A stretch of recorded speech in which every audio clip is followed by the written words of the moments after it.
Hello. Hello. I am snorfing my food. You're whatting? Snorfing? Snorfing. Is that the technical term? Yes, absolutely. Okay.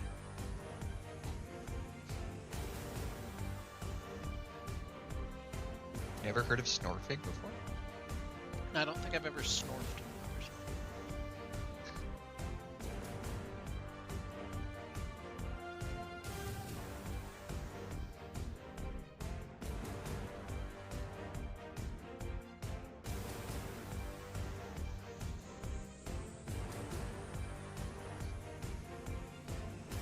Guess we need to throw up a new star, don't we? On the stream. Do we? I don't know. We want to land. Do we count lands? Probably not. I didn't think we did. But that's a big land to win. That is a big land to win. I don't disagree.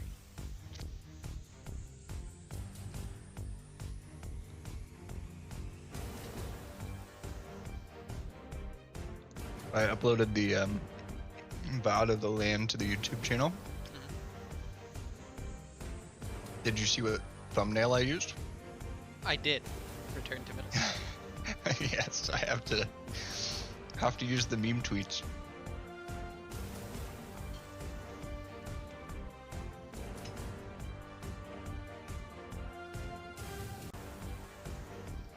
The casters got it right on the day, and production team, so we'll call it even. Yeah.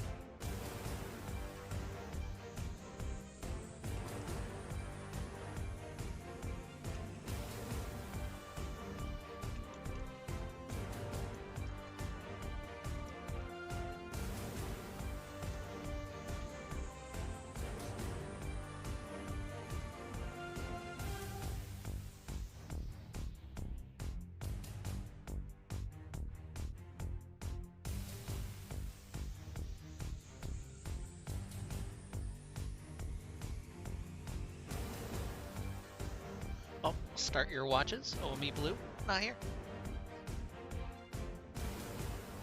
TikTok, Cassidon's almost level 16. Also not in their voice channel, so. The late start caught them off guard. Maybe they were looking at my event that I scheduled too early. Sure. Let's go with that.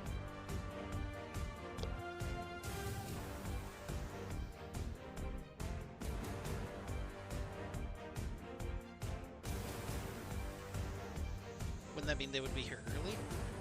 Not late? Well, if they were here an hour early, they may have given up. That was my logic anyway.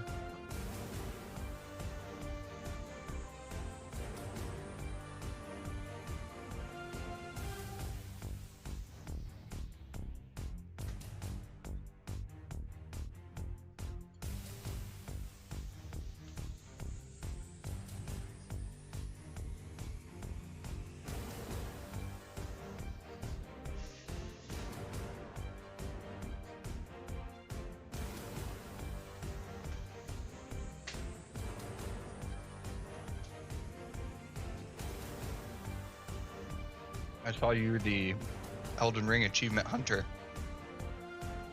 True, I did. I did get them all. What was the last one you got? The third ending to the game. Hmm. Not exciting. Nothing weird.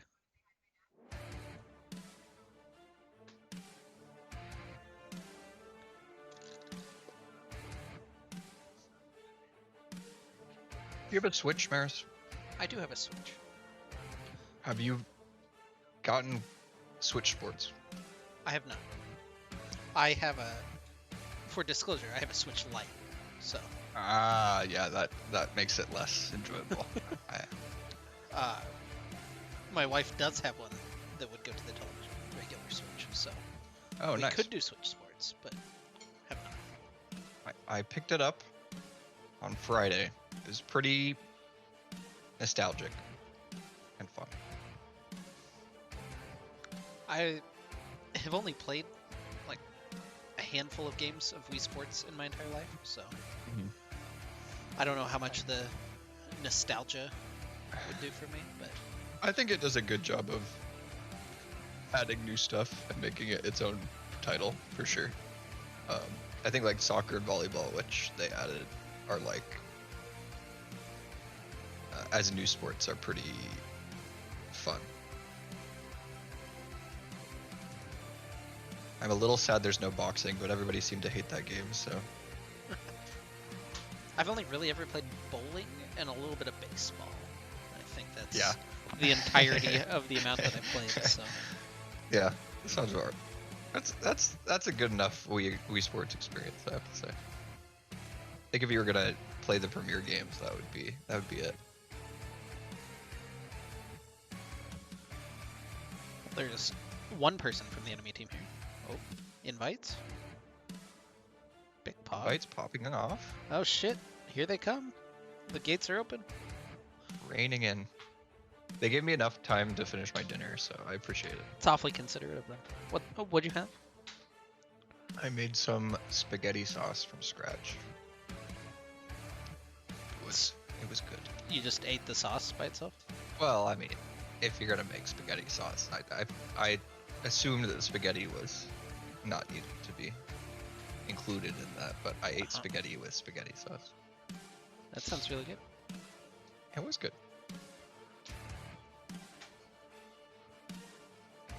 I panicked and at the last minute went to the closest fast food restaurant that we have, which is KFC. So That has been me the last few days. I need to really go to the grocery store. had a famous bowl. Oh my. How do you I've never had the bowl. How is the bowl? It's fine. I don't know why it would be considered famous in any regard, but you know.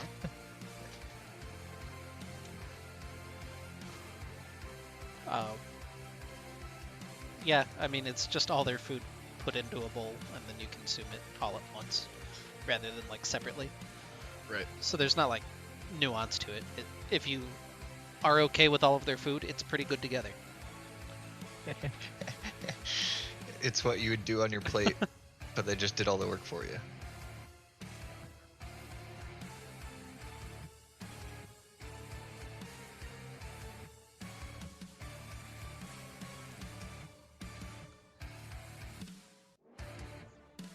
Oh, we did get Saint at the last second.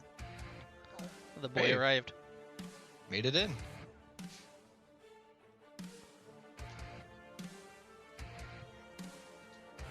Gotta remind myself to pause the stream on my second monitor so I don't get caught looking at that and casting 5 seconds behind. So, it wasn't you last week. Did you watch the stream last week? It's okay if you did. I did catch the tail end, Okay. like the last 30 minutes.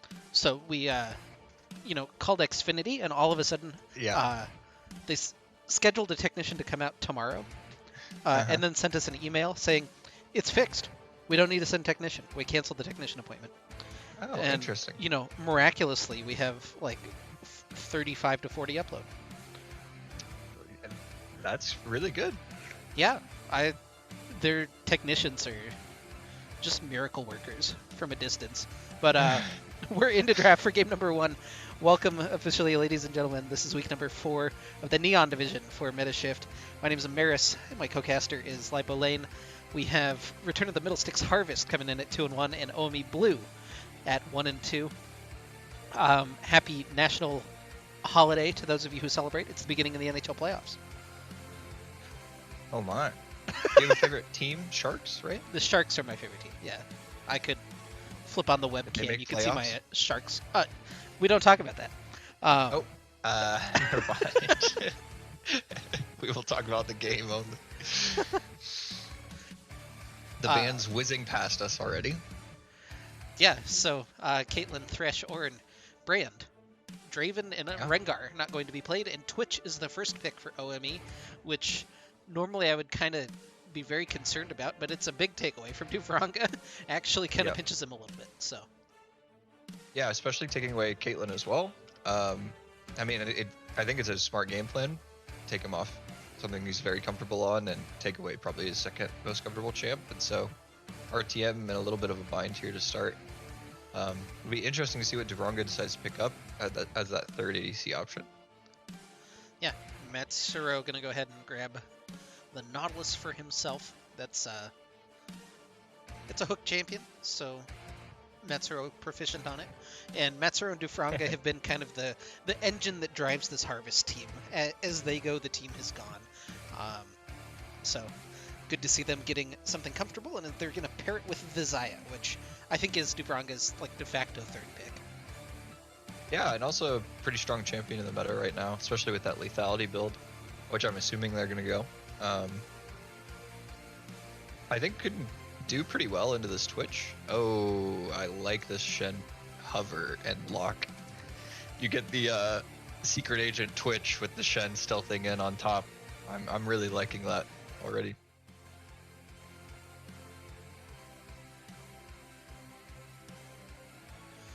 Yeah, and they'll pair it up with the Leona. So Leona Twitch, a pretty scary bottom lane on its own. The Shen, that meanwhile going to be flexed potentially between jungle and top. Probably top lane though, you would imagine. Yeah, I will say Leona into Zaya is a little bit less concerning than normal, because you can use your R to get out of a lot of that CC, but the Kled going to be locked in as a counter to the Shen. They left open Lil Saint's Kled. That's been banned pretty much every game against Harvest, so should be in for a treat. Yeah, it should do pretty well into Shen. It's really skill dependent. I think Shen should win kind of early and then has to use the W really, really well to block Kled's auto attacks, especially when Kled is looking to remount. That's a big part of his remount mechanic, so can be pretty much just a skill matchup in that side lane, but Kled should do pretty well. We're seeing the junglers taken off. Already 2 gone. Diana and Nocturne. Yeah, and we're going to see a third. Yeah, just continue to pinch that. That's not a jungler, but alright. Oh, so the Diana and the Katarina are both also mid. Death Lotus has played, well, Death Lotus, of course, Katarina, what you would expect. But the Diana has been something that they've shown they're willing to first pick and flex between jungle and mid. So, getting the extra distance out of that ban. And now, you imagine a jungler here for Radom. Yeah, you'd have to think, especially with the jungler pool being pinched this much, just to get another one off the table. And Trundle going to be picked up. I really like that pick. You've got 2 really good targets already with Shen and Leona to Trundle ult. And especially if Leona goes Aftershock, ulting after that Aftershock proc goes, you get quite a bit tankier from that. We'll have to see what is answered back with so many junglers off the table. Yeah, got a jungler and a mid laner to go, and OME going to opt for none of those. Alright. And they're not clarifying in chat. That's just not a pick. Little slow. It's Kane. Okay. Talon being hovered.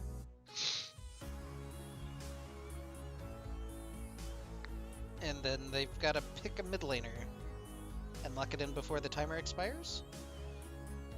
That's not a mid laner. Interesting. Alright. I mean, it could be. It could be a mid laner. Or we could see like Twitch mid. But or Twitch jungle? And Kane. I don't know. It's interesting. These last 2 picks were very interesting. It'll be interesting to see where these. I'm on picks board end with the up. Kane. They haven't clarified that the MF is not a pick, so there is probably an MF mid build that exists. I don't think that champion can't be the mid laner. Mm-hmm. But yeah, Ahri is going to be locked in for Death Lotus. That's much more conventional. We're very sure where all of these champions are going for Radom. Yeah, I mean it'll be interesting. I could see, you could see a potential like Twitch mid, AP Twitch mid, especially because they need the AP, and then just look to push out your wave and go to the side lanes. stealth in and be kind of spooky. I don't know But- why you would do that rather than just. I don't know. I'm trying to think about what strengths. Like, why would you blind pick MF or Twitch mid, right? Right. Because now you have the opportunity for something with high wave clear and mobility, like Ari, and it's seems risky. It's a Yeah. risky strat in game one to go blind Yep. whatever this is mid. But we'll find out along with everybody else as we go into our second draft phase. Yeah, we will analyze it once we see where things are locked in. But I will say, I think outside of whatever they put in the mid lane, I think both teams' drafts have looked pretty good, pretty conventional. I've liked it. OME Blues paired that Shen with some other forms of engage, especially Leona. I think it's really, really hard for Shen to be your only force of engage, but is great when it's paired with another form. And they've got a lot of champions that are going to be able to utilize the ult really well, be able to get into the middle of the fight and hit some of those carries with the taunt. So liking that side of their draft. Yeah, and for Rodham it feels a little bit more like almost bluntly straightforward. You're looking for picks, right? You have Charm, you have Kled, you have Nautilus's single target CC. You don't have a whole lot of like AoE team fighting abilities. You're really looking for quick picks and get out. Yeah, definitely. I mean, I don't think you can't team fight, but I think with the Twitch ult and MF ult, it's going to be a lot harder to team fight straight up. Now we do see MF locked in already in the mid lane. So I'm interested. I think regardless, this is going to be an AP Twitch, regardless if it's bot or mid, just because they need the AP in the team comp. You don't go full ARAM mode with the like Leandri's Emax Misfortune. I mean, there's potential for that. I feel like it's just weaker generally, but maybe there's some build for it that allows you to, I don't know, just wave clear constantly with the E in mid. But I feel like it's really difficult, and the AD will just give you better options later in the game. Yeah, I mean, we might eat crow here, which is a pastime of ours on the stream. Well, not really eating so much, but there's crows involved. Yeah, we'll have to see if there's any last second switching between mid and ADC here, but solo lane Misfortune seems pretty rough matchup. I think you're just looking to get as much farm as you can into the RE.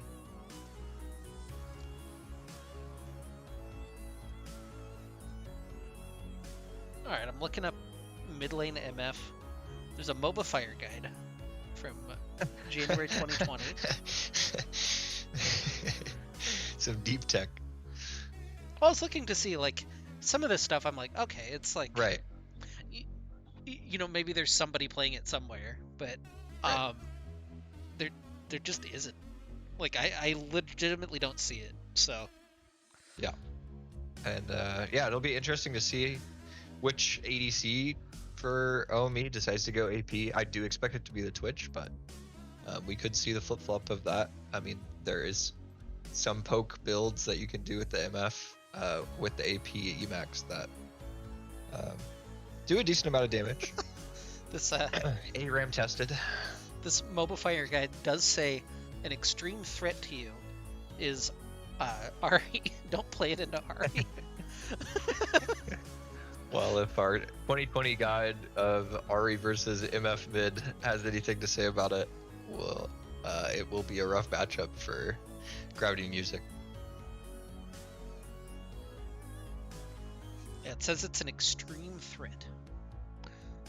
I haven't been on MOBA Fire in a minute.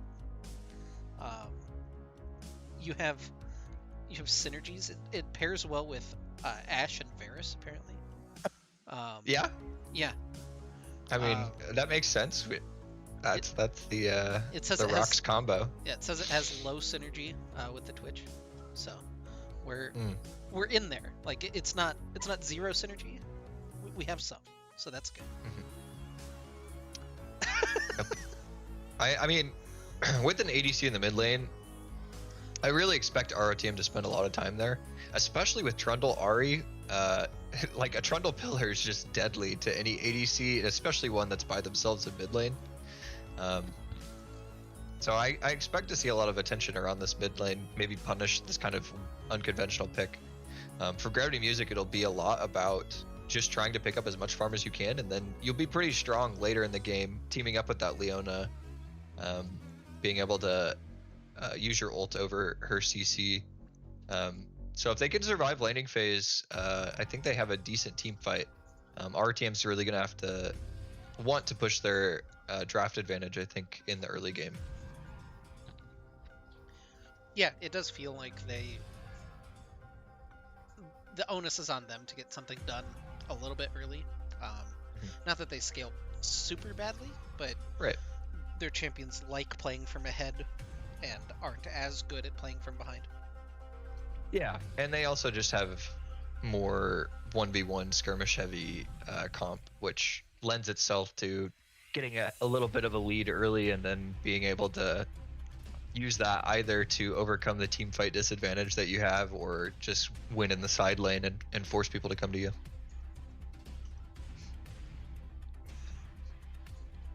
Well, 25 seconds left. Again, Return to the Middle Sticks 2-1, OME Blue 1-2 coming in. So a big hinge point for the season potentially for both teams. And let's see what we've got. We've got a pretty spicy draft for game number 1. I'm pretty excited. It's we're getting a little late, but you know we're trucking on. Yeah, I've got the PST buff, so I'm still bright and early in the evening. But yeah, and I apologize in advance if anybody hears me cough. I'm recovering from COVID a little bit, so we're chilling. I'm over 10 days out, so we're good. But I got a little bit of a cough in the last couple days. So you're not contagious through Discord. That's the good Correct. news for Just you. through Twitch chat. That's the mod powers anyway. Yeah, yeah.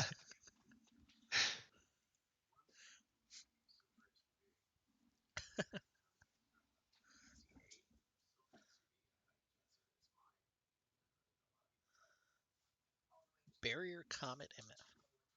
Yeah. I mean, it still doesn't show if you're gonna go APMF mid or not. Because Comet can be used AD or AP. But with Twitch going, I guess neither of those runs really fully tell what's gonna happen here. But I think we will know shortly by their first buys.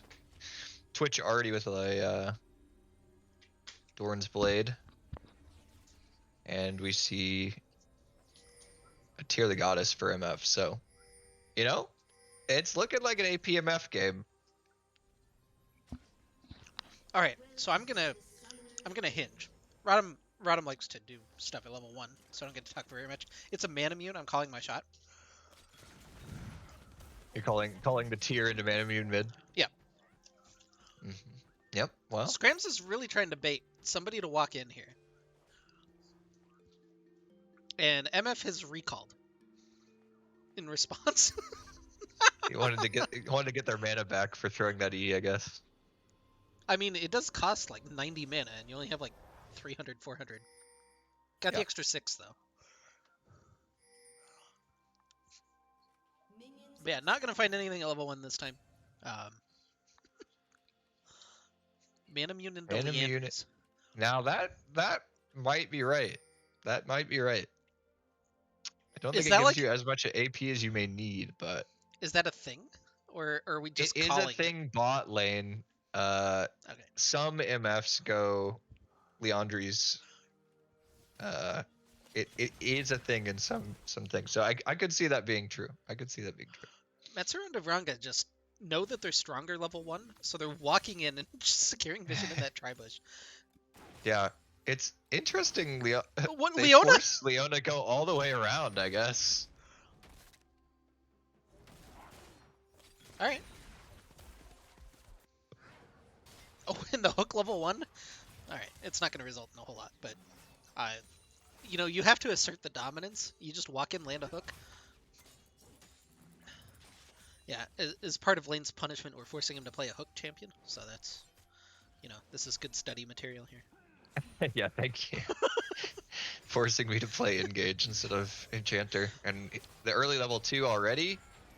Yeah, level 2, the pullback, the I might be a snare, the death. hook. Oh, that one Oh, auto didn't go into the Leona, went into a minion. I don't think that was the difference. Is uh, H-Man going to be able to survive?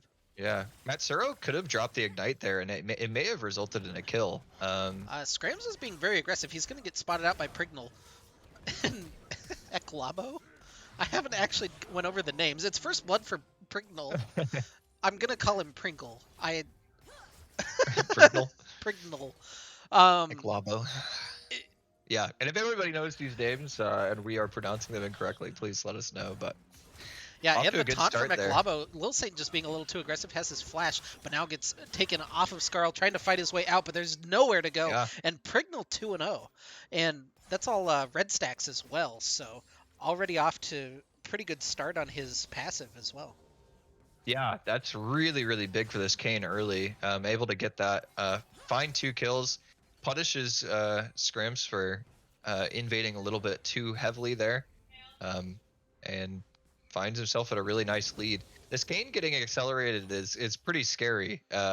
Being able to have that passive early and get these ganks out is really, really nice for him. So Yeah, Duvranga and Matsuro are still just continuing to shove this wave really hard in bot lane. I'm really curious if they're going to make an early play around this dragon or if they're looking for a back, as I was about to say.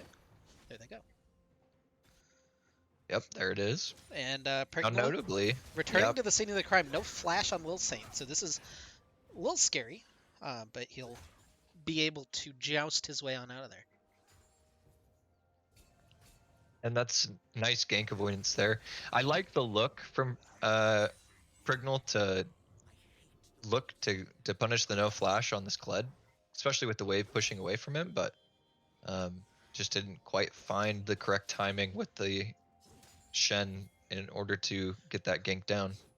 Ooh, the tier for Prignal. So that's the Manamune Kane. That is a Yep. build. I know that one. Are we going to see the Manamune out of Joyous Corgi, though? Get the triple Manamune power spike? I would be surprised if we saw it at a bot lane, but it could happen.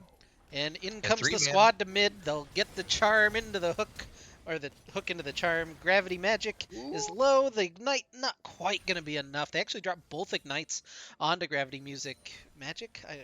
I'm saying words now. But he's Music, able you to got it. survive with the barrier and the flash, so they can Yeah. definitely return there. Didn't use the flashes. Didn't have to expend a whole lot, but not able to get the kill this time around. Yeah, and it was a pretty nice gank combo there. The Trundle Pillar into Nautilus being able to land a hook. Really, really nice stuff there. But blowing that flash down, I really want to see ROTM return to this mid lane and punish the MF for not having flash. Yeah, it's all well and good to get that, and there is 2 amp tomes in the inventory for gravity music. Well, that'll answer it. I mean, I expect it'll probably be the Leandri's first into Mana Munich, but We go archangels in this household. I do not think many champions build that item right now.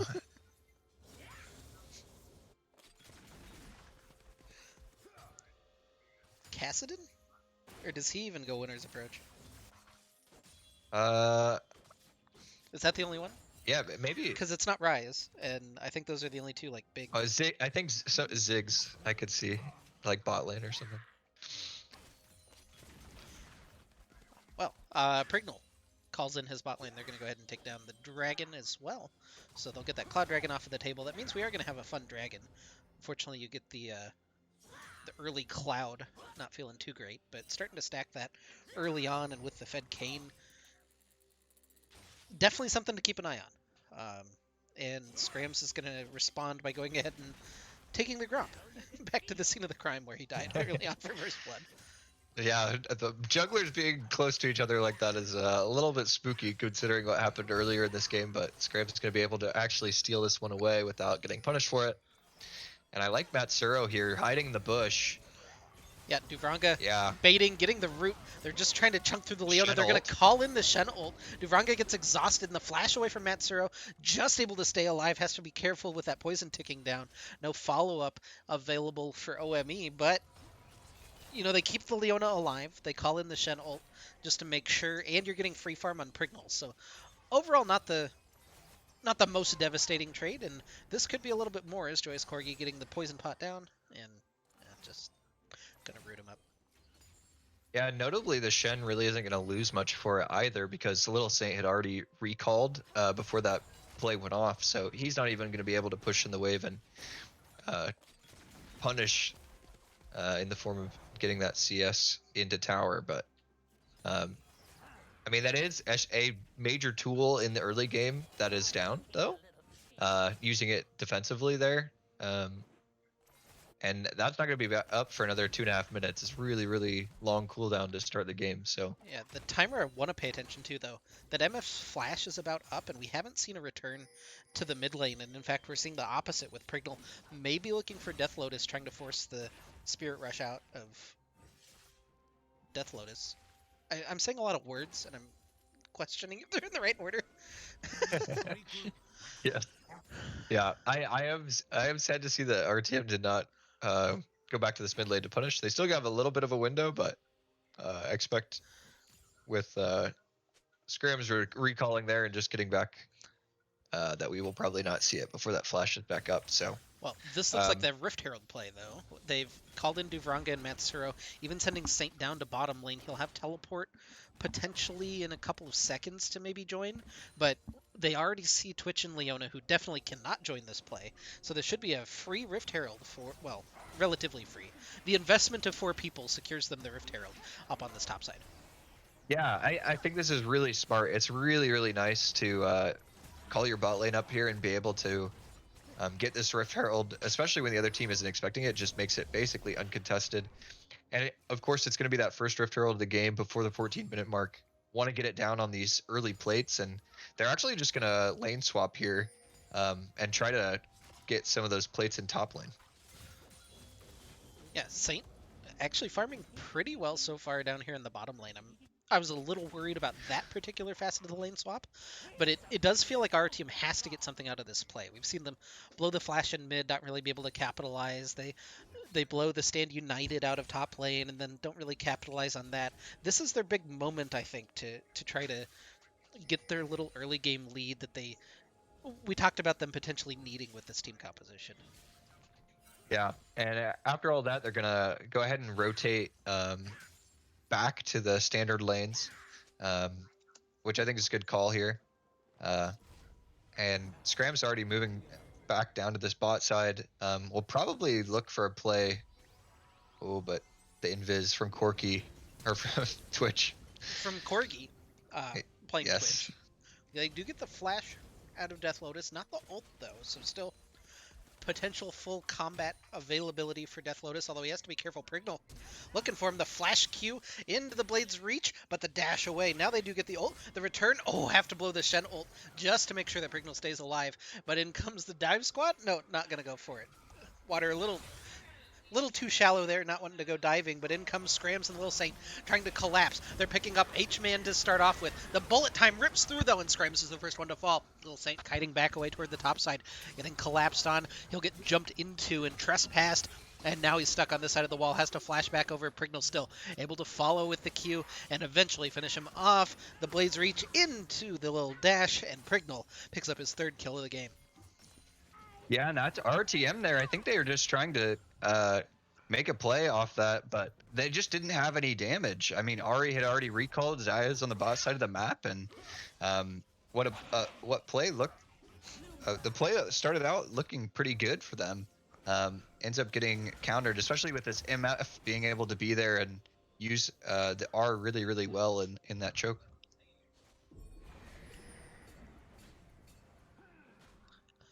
Well, 4 to 0 now for OME Blue.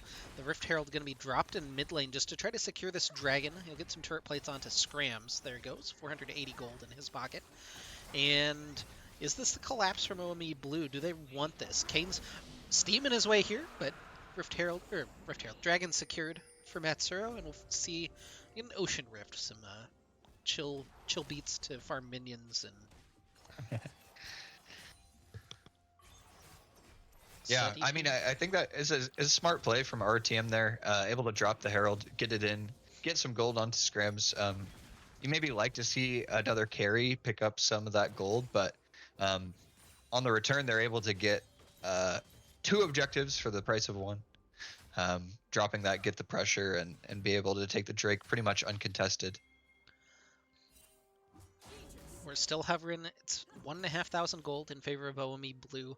They've come out on top in every little skirmish, mostly thanks to Prignal, who's very strong right now on the Kane, has his Rost form with the 2 A's, and completed Gore Drinker. So he is a force to be reckoned with now in the jungle. Yeah, and I really have to give it to Gravity Music. He's able to kind of make it through this lane phase, being up the most farm in the game, and then also not having died. That's really, really big on a pick that I thought they would be punished for. But good job to them for staying safe in lane. Yeah, now initiation onto Matsuro, doing a lot of damage to Vranga, just trying to return onto H-Man. They get the hook, they get the knock-up with the Nautilus ultimate, but Matsuro's health bar just isn't there, and he'll get taken down by the Expunge from Joyous Corgi. Yeah, play that was kind of bouncing all over the place. Matsuro flashes out, then hooks back in, trying to find a return kill there, but isn't quite able to finish either of them off, and that's going to mean a kill onto the Twitch. Yeah, I think the unfortunate biggest issue there for Duvranga was just focusing all of that damage into H-Man meant that Joyous Corgi was able to unload in the back, and 5-0 now for OME Blue. They're well on their way. This is a nice little early game lead for them, and we'll see how they want to play it out. Scrams maybe looking to make something happen, hanging around on the top side, but there is that pink word for Ekalabo just hanging around. Yeah, you really want to see RTM do something proactive here. Especially being done a little bit. Looking for the hook, gets the slow from the Riptide, but Prignal is here just to try to turn it around. They'll get the charm from Death Lotus as he does get knocked up. A little bit of damage coming back in from Death Lotus. There's the hook, the ignite. They'll call in the Shen ult. Do they have enough damage to actually rush down the Kane? They'll take him underneath the tower, force the dash out. Saint is into the backline with his charge. Scrams is going to be the first one to fall in the fight, though, and Saint goes a little too far under tower, and he's getting ripped through with that bullet time. He's got nowhere left to go, and Prignal able to re-engage. Gets the big blades reach. They'll have the Feathers Storm. They get the Root. Prignal not quite going to fall, but it's 4-0 for OME Blue, and now they'll get the mid lane tower as well. Yeah, in a fight that RTM started turns out horrible for them. They lose 4 members there, and now it's just really big. Ooh, that damage onto Duvranga. The W just knocks him up, but Prignal doesn't quite have any gas left in the tank to go for it. Yeah. RDM just not focusing all the same members. I think it was really, really close in that fight, but the Shen ult coming in really, really clutch, able to allow the Kane to survive there, and a really nice play there from the Kane and Shen.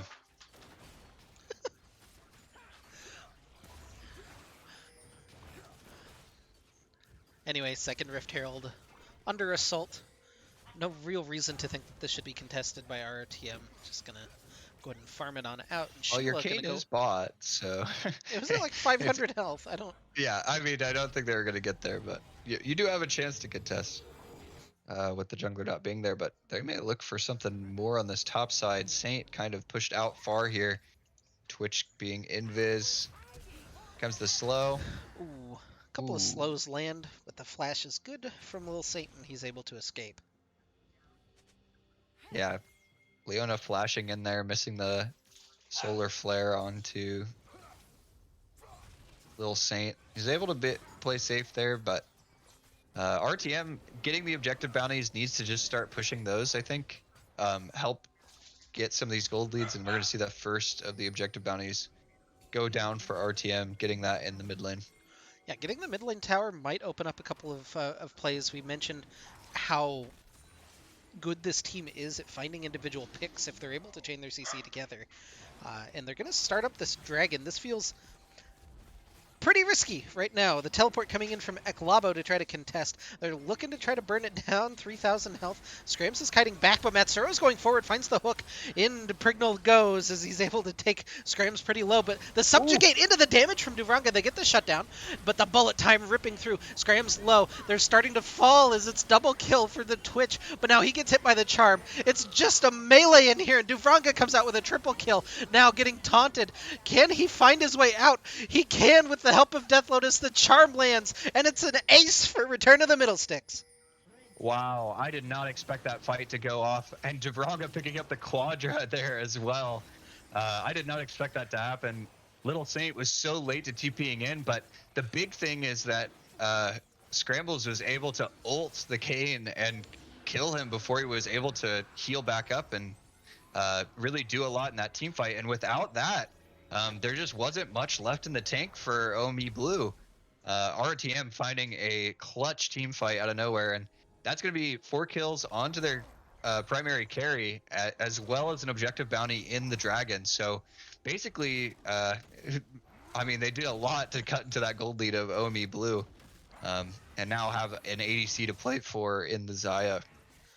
Yeah, I think that Subjugate was probably the biggest ability that was used during that team fight. Yeah. Scrim's able to heal back up, plus cut the resistances of Prignal, and he wasn't expecting the amount of damage that came through really quickly from just the Xayah Q plus the chomp of Scrams. I think if he didn't have that Subjugate on, he survives that and he's able to jump into Scrams and just extend the fight out, but yeah.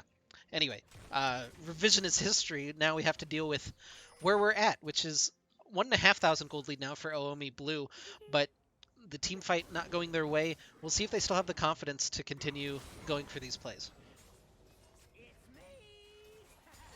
Yeah, they definitely have the tools to do it. They have the hard engage ultimates. They have backup support in the Shen. Oh, I think one thing I'd really like to see from them in this game is using the Shen more proactively instead of defensively. Something that they really haven't done so far in the game. But it is a really, really big ult if you're using it that way. Oh my. And this is what we were worried about. Just disgusting. He didn't hit a charm. He missed 2 Yep. of his ults, and he still almost kills Gravity Music through barrier. What a champion. Well, the MOBA Fire guide told us how that matchup would go, so inclined to believe it there. Seeing what this MF is able to do in the side lane, and the answer is not much. We should all be so lucky to trust the MOBA Fire guide. One that was actually ended up being all right. I feel like it's the magic conch from SpongeBob. Oh, MOBA Fire guide. What should I do? Go die in the side lane. Oh, okay. Saint's gonna get a tower up in top lane. That'll be a nice little boost to the pocketbooks of ROTM, and you can see those items starting to even out now. And I'll hit X. You can see where that big advantage is. It's still the jungle. It's still the Kayn, and we're gonna have to see Prignal come up pretty big in these fights. Yeah, and I mean, he has been doing really well. I think that was the first time that Scrams really put the subjugate onto him, and really cut him down before he was able to do much in that last team fight. So maybe that could be a way for RTM to do what they need to do in fights, is getting that Kayn out of the way early. But with the Death Dance that I'm assuming they're building next, it's going to be harder to do that. That item is just so good at tanking damage, and especially when you have heals in your kit to pair with it, it becomes really, really hard to cut you down. Yeah, this combination of items ought to be illegal. It probably is in like 3 or 4 states, but none of the ones that we're playing in. I heard New Hampshire was passing a law against that combo. Watch somebody. I'm in New Hampshire. I don't care. All right. They probably begged for it to be implemented. Let's be honest. You have like one city in your entire state. Just don't get too off your horse. Wow, I didn't know Varys' newfound hatred for New Hampshire here, but we're gonna see a team Old fight. Hampshire was significantly better, but the initiation from Saint, they're going to follow in with the Dredge line. They'll get the knock up onto H-Man. They're going in, use the Shen ult to try to counter engage. Matsuro taken pretty low. Prignal into the backline, though, is into Death Lotus, and this looks much better for OME.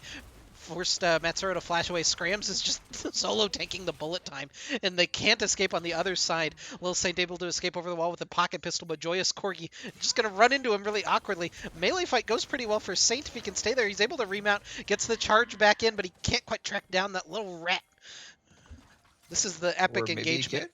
He can, but there's a man with a sword who's going to say otherwise. Yeah, and I think there shows just the differences in comps here for RTM versus OME Blue. Able to use that Shen ult really, really well to kind of bait RTM into a fight that they thought they had numbers advantages in. Trying to find a pick there, chasing really deep, and then weren't able to get it because of that Shen ult coming in, and then you get turned on because you now are expended a lot to find that pick that you didn't end up getting, and now it's a straight up 5v5, which favors OME Blue. Well, here we go again, potentially. The dragon has spawned, and ROTM right into that choke point, though, and the Make It Rain going to make sure that Scrams and Matsuro can't get in. That's enough for ROTM to check out. And it's 2-2 now in the dragon count. We go to dragon 5. Yeah, that will mean it'll be a long time till either team is able to pick up Soul.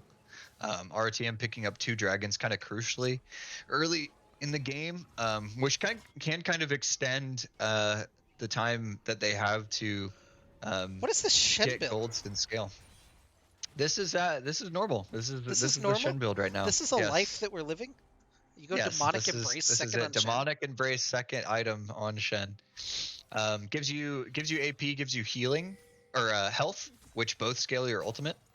And also just gives you tankiness and damage while you're doing stuff. So that's kind of the idea.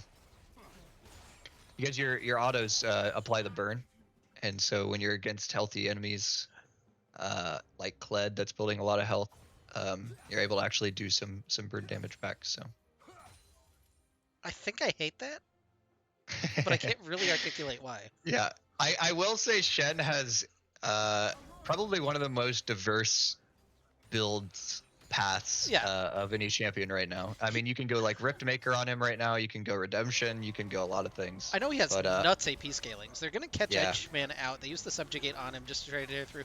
Duvranga he's here gone. to pick up an easy kill, and he gone. Yeah, H-Man just wandering a little too far in there by himself. The classic support move, trying to get vision down for your team, but oh my, another side lane angle. Ooh, Shen and they used get the ult Shen there. ult. That's going to be immediate.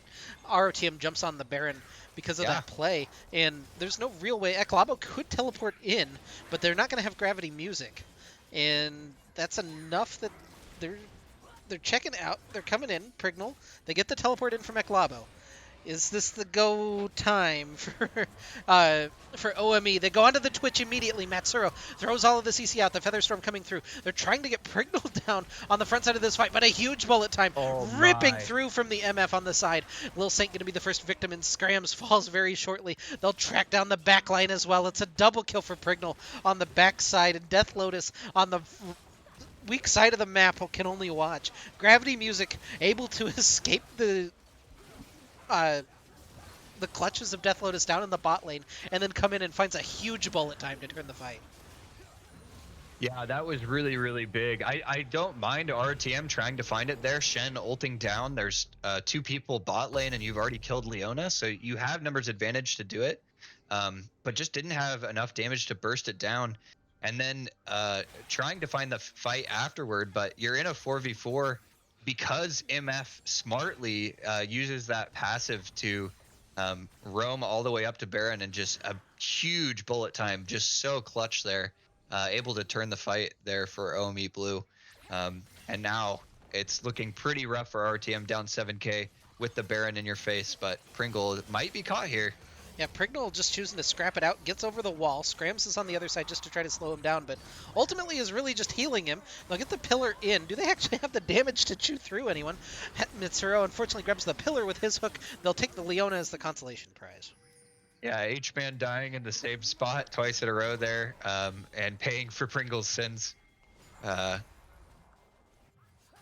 almost finding the catch there, but man, just able to heal through so much. Oh, and now we're gonna see the side lane. Yeah, Death Lotus. Oh, that is a huge shield. You're not lying Yeah. about that one. This is why the AP scaling is big. Oh The no. Q? Oh, gravity. Okay, the Nautilus ult has. No, it doesn't. The barrier. Barrier? Oh my Oh god. my. Oh no. There's more things happening. Prignal coming in. He's not going to be able to fight a whole lot more, but the tragedy has struck. Oh, Dufranga. Joyous Corgi trying to do. What is happening? Why did Shin kill himself? All right, well. Yeah, my. Yeah, there's just so many things happening there. I mean, I think it's another play there where RTM is just so close to finishing someone off.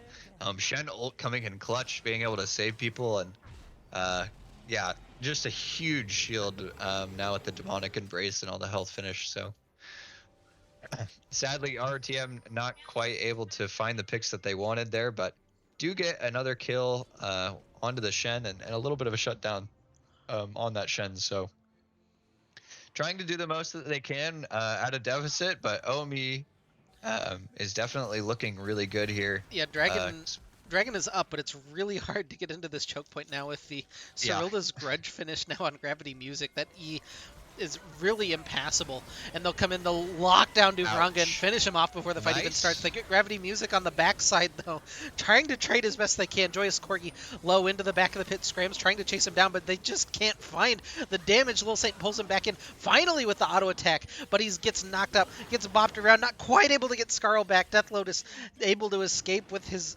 ult resets. Shen's going to go ahead and chase him down, but Prignal should be able to finish off the Dragon. Yeah, I mean, I think honestly, you kind of take that for RTM. They got two shutdowns there, one on the MF and one on the Twitch. They're gonna trade one Dragon for it, but it's not Soul, so a nice pickup from RTM there to get some of those shutdowns. It's gonna be a 4-for-3 trade there in the end, but I mean, you take some trades like that, especially to get those shutdowns when you're behind. So it's a little bit of life, but man, that MF does so much damage with the R. Well, 2:20 to go on Baron number 2 of the game. That, you have to imagine, is the objective that could be game-ending for OME Blue. So our TM will have to come out and fight for that one. We'll get another big scrap, and then we'll see where we stand after that. It's a 7,000 gold lead right now for OME, but we've seen the gold lead already flip on a dime. Yeah, I think you really want to try to look, if you're RTM, to get a pick before this Baron spawns, just so you're able to actually contest. Because without that pick, you're not going to be able to deal with the team fighting comp that OME Blue has. So if OME Blue is able to just kind of group up here and walk in together, get some wards down, they should be looking really good. But H-Man almost walking into this Nautilus, just waiting in the bush.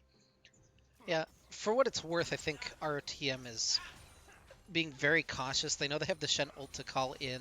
They know that Kayn could just be lurking around the wall, but if you get the Twitch, that's exactly what you want. There it is. Death Lotus able to find that one with the charm. I thought I saw the Shen particles, but I guess I didn't. H-Man just trying to kite his way back out. He'll get hooked, bopped around. Do they actually have the damage? The bullet time over the wall, not doing a huge amount. Death Lotus over the wall gets the charm. Does he have the damage to actually finish off Gravity Music? It doesn't really matter because the front side of the fight is what is way more important. The hook lands onto Prignal. That's a huge amount of healing off of that Gourd Drinker. Lil Saint comes in. He finds a double kill on the backline. They're trying to finish off Prignal, and they eventually do. Labo, the last one alive. There's no AD carry, but it doesn't matter. It's an ace for return of the middle sticks in exchange for just Duvranga. And now what can they get? Yeah, I mean, they're not going to be able to get the Baron because it doesn't spawn fast enough, but they're going to probably able to get this tower, get an objective bounty for themselves, and most importantly, they get a lot of gold from all those kills. I want to say Death Lotus played that fight so well, able to pick up the kill on Twitch to start it off. That was a really nice pick. And then just diving into the Twitch? back. Oh, no. He takes down Matsuro, but he's going to die in the process. That staggers some of these death timers. We'll see if that matters at all. Another shutdown, another tower goes to ROTM, and Death Lotus is going to zip on back out with his last Spirit Rush charge. Yeah, I think Death Lotus played that last fight so well, able to dive over the wall to get the MF while she was ulting, and was able to take out the 2 primary carries for OME Blue pretty much single-handedly. So really nice there from RTM to set up in the vision where they knew that OME had to walk in and find a pick for themselves, and that is going to mean that they get a lot of gold, 2 towers, and they're going to work toward this Baron again. Gravity Music down on the bottom side of the rift. I don't think he's been spotted by the minion wave recently, so ROTM shouldn't know. He also does have strat, so he's pretty fast, of course. But Yeah, as we saw from the other Baron fight, he was able to make his way to the Baron pretty quickly, even though RTM was on it for a while. well, Scrims and Duvranga have worked themselves into this little potential soft spot in Vision. I like this Matsuro idea. and Death Lotus. They're maybe looking for a pick on Shen to start off with. They've got the collapse at Glavo, trying to get back away. Matsuro's here. Gets the slow into the root. Do they have enough damage now to actually finish off Eklabo in a reasonable amount of time? They definitely do. Sure. Yeah, with the subjugate Prignal now. Maybe getting caught, although it might be Saint who's the one who has been caught. He's got to flash away once he gets dismounted. He'll gain that back relatively quickly from Baron. If I remember correctly, well, he's going to back actually. He has charge, so it's not completely devastating. But look at where MF Scary is. for this the MF. Split pushing MF down in the bottom lane. Getting a lot of damage down onto this tower, but in comes the charge into Gravity Music. I don't think you're living out of this one. Yeah, but you're going to get a tower. Gets the tower with a slow in the strut activation. Excuse me? All right, well. Oh. But I think Ari's going to come find it. Yep. Easy enough. Able to pick it up there, and really nice. I think what's really hard, before I was going to analyze that, but I think it was really hard for RTM's team is that they are a pick comp. They want to try to find picks, set up in vision, and kill a member before the team fight breaks out. And what has made it really hard for them in this game so far is that Shen has been saving whoever they're trying to kill in the side lane. So instead, RTM's just like, well, let's just go kill Shen. He can't get ulted by another Shen. Oh, Prignal was trying just to get in far enough in the wall, but not in quite enough range to go ahead and smite that away. So we go to Dragon 7, the ultimate showdown in 5 minutes. Yeah, we are going to see an explosive fight for that. RTM may This just is a slow rotation from OME. They have the damage to melt this. Yeah, they see everybody on the wave right now. This is very doable very quickly. OME but hitting their that time. ward, they know. Yeah, they're starting to chew it down. 10,000. Matsuro and Death Lotus set like aside. They get the charm. They find Prignal first. They get the Shen ult on top of him. Do they have the damage to actually chew through the Kayn? They do not yet. Matsuro, the first one to fall, but now, finally, the Kayn does fall. Saint trying to kite back away, but it's just Duvranga and Death Lotus left. Corgi is able to get enough damage through, but Death Lotus still alive. He's got 3 charges left. Does he have any more in the tank? He gets 1. Does he have the rest to dash back away? Gets the charm, gets the kill, and triple kill onto the Twitch. Gravity Music, the last one alive. The 2 mid laners in a showdown. Wow, Death Lotus playing that so well with the ult charges, able to pick up what was going to be a really badly losing fight for RTM there. Finds 2 kills at the end, and makes it a 4-for-4 trade.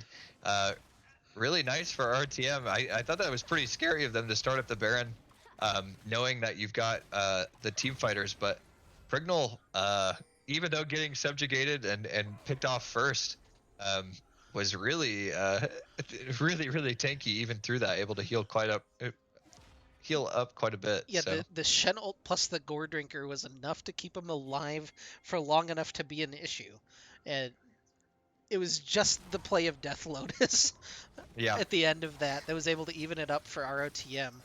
What a huge play on the Ahri. Yeah, really just kind of saving the game there for RTM. Able in a 3v1 to pick up 2 is really nice. Well, here we go, buzzing around the Baron again. 3,000 gold lead right now for OME. It's been it's been cut in two again, and Kane gonna take away the red buff from his Twitch. That's a little mean, but you know. He'll give the rappers as a peace offering.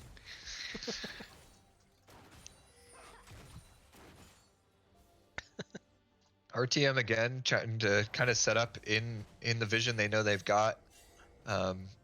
Trying to look for a pick, but with Duvronga back in base, probably don't want to look to team fight right now. So just kind of playing a vision game. That is all that is the two teams are doing here, just juggling vision back and forth.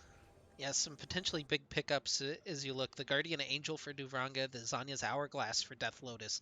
A couple of those stasis effects finally coming through. Don't see any yet on the side of OME. I think is a maybe a little bit of an oversight. I think Prignal with a Guardian Angel makes him like invincible, right? He's unpickable at that point, and he Yeah. just gets to be an issue no matter what. I think even Azania's on Gravity Music might be really valuable. We'll say trying to find the bear trap on a rope, which thank you Riot for giving me that ability name to say. Yeah, trying to find it there. Probably didn't want it because Chenault would have come through and would have met a 5v5 team fight, which again, I don't think our team wants. They want to try to find a pick before a fight starts and then are able to actually turn it. But both teams just walking, trying to get vision onto this dragon. This is going to be the 7th dragon of the game. And it's going to be a big one too. Ocean Soul, always really impactful. So Yeah, no NBA Game 7, no NHL Game 7. We're all about Dragon 7 here.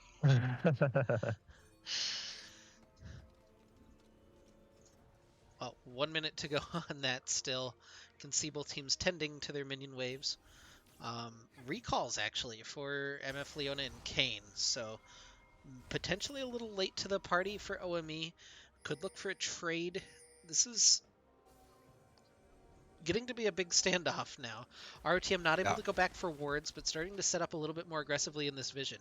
Duvranga sliding yeah, in. Oh, that E is going to find him. That might be, yeah, enough to get them to back on out. That's pretty scary amount of damage. And now Saint going to go ahead and match a Glabo up in the top lane. This is very tense moment in this game. Is now OME going to sweep back on through the vision that ROTM was able to place, but they're not able to replenish this. Teleport into the mid wave as ROTM trying to pull the trigger first, it looks like. Eklabo sticking around just to try to shove maybe one more wave. RTM seemingly a little indecisive. They've split up. A couple people going to the mid wave, a couple people looking around this dragon, trying to make sure that they're spotting it. Gravity Music walks in, yeah. hits this pink ward. He's walking. RTM's just pushing mid lane. Our team is pushing mid lane, but they go for the engage onto Scrams. Not able to find a whole lot. The dash away from Death He Lotus. might be just trying to Duvranga end and Little here. Saint onto the inhibitor turret in mid, but the flash taunt lands onto Death Lotus. He's able to dash on out with one more Spirit Rush. But in comes the squad into mid lane. They've got the charm. They've interrupted some of these recalls. The bullet time tearing through. Not quite able to find Death Lotus. But now onto the Nexus Towers. Duvranga fighting his way through, but Prignal able to find that recall. Gets the Blade's Reach, gets the knockups, and the teleport coming through as well. Little Saint on the doorsteps of the base, not able to find the kill. What is happening over here? It's Leona falling. 1-for-1 thus far, but this looks like it's going to be Scram sacrificing himself for the team as Prignal takes him down. And ultimately, the bluff kind of called there. They lose the inhib turret in the inhibitor mid. Matsuro finds a hook. They're looking for Prignal. They have the Ignite, making sure that he can't heal too much. He can only jump into the Nautilus right now, but the taunt from the side, Eklabo, it's huge. Matsuro can't quite find it. The dash away. Duvranga has to use the Feather Storm defensively now to try to get away from everything. That Make It Rain might have spelled his death, but they limp away from the fight. And now OME Blue potentially looking for this Ocean Soul. Yeah, I think that is going to mean the Ocean Soul there, and I don't really mind the ROTM trying to look for that. They weren't quite able to get the recalls canceled of the Twitch and Kane, but that is going to mean Ocean Soul over to OME Blue, and that's going to feel really, really good. Able to finally track down that soul, and it's going to be a big advantage for them later in this game.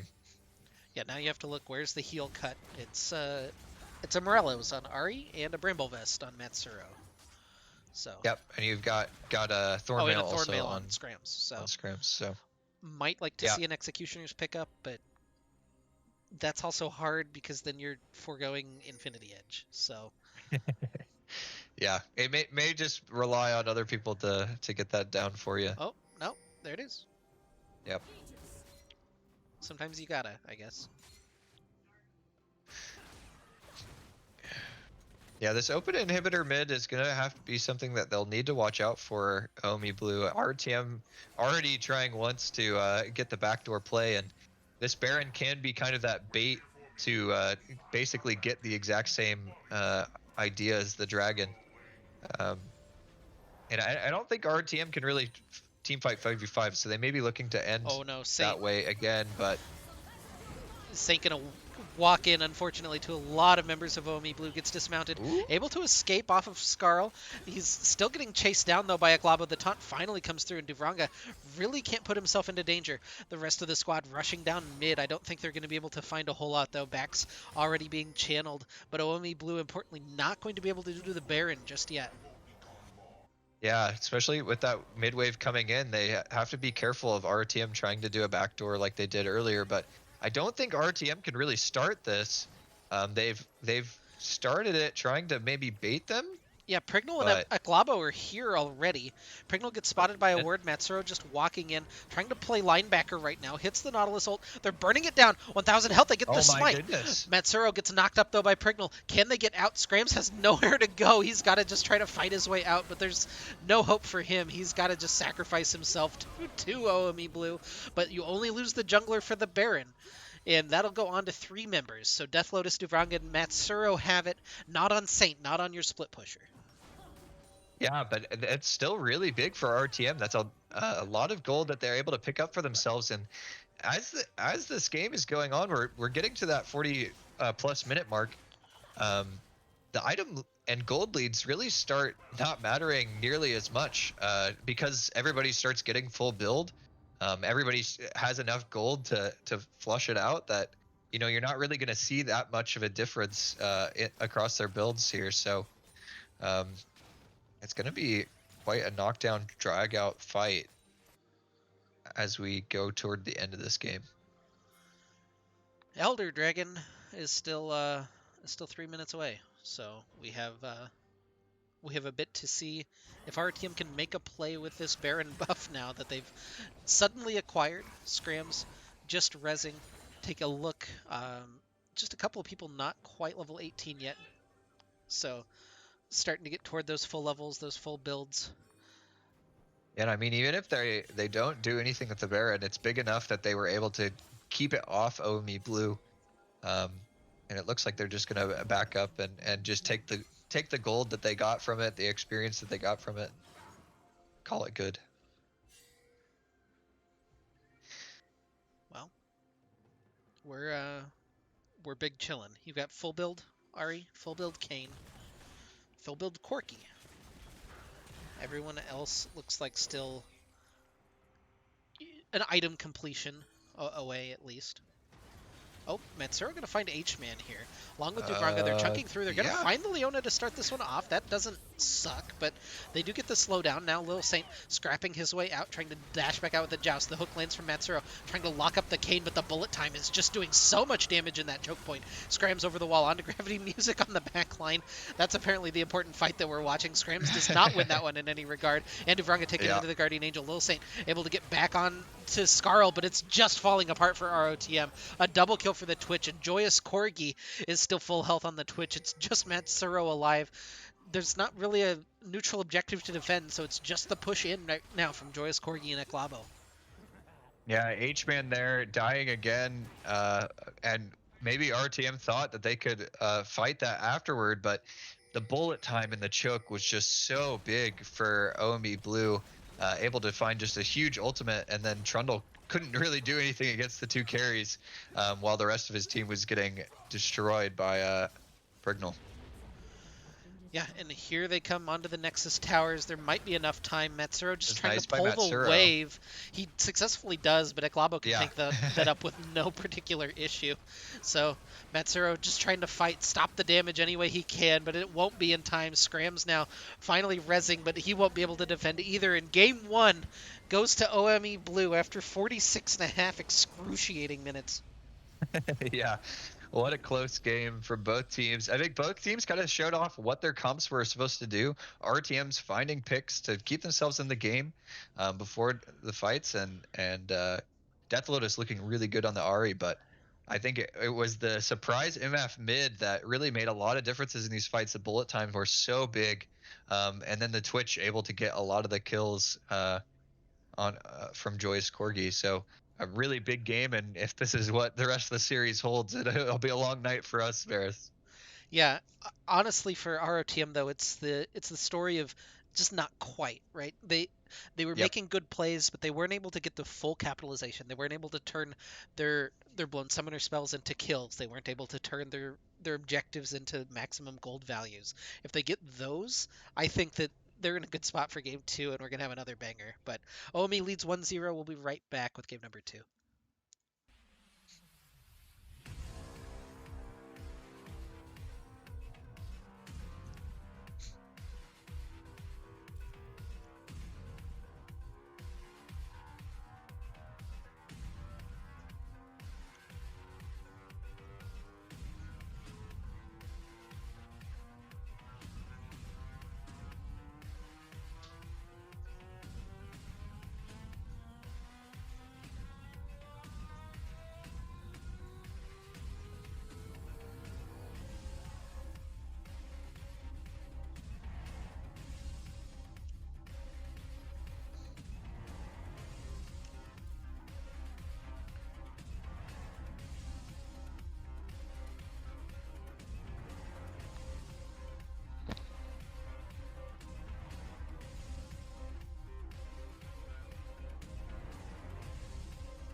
Alright, we're back with game number 2. OME Blue won a banger, game number 1. And now RTM left to try to answer. Did I get lane back? Oh no. I'm here. It's doomed. Oh, it's not doomed. Okay. Yeah, RTM getting the blue side this game. Oh. I have it flipped on the screen. Sorry. Sorry, no everyone worries. watching. Yeah, they are going to get blue side this game. And notably, the Twitch is off the table. OME Blue, sure to ban that away. That is going to mean that Caitlyn is available from Duvranga, which was banned last game.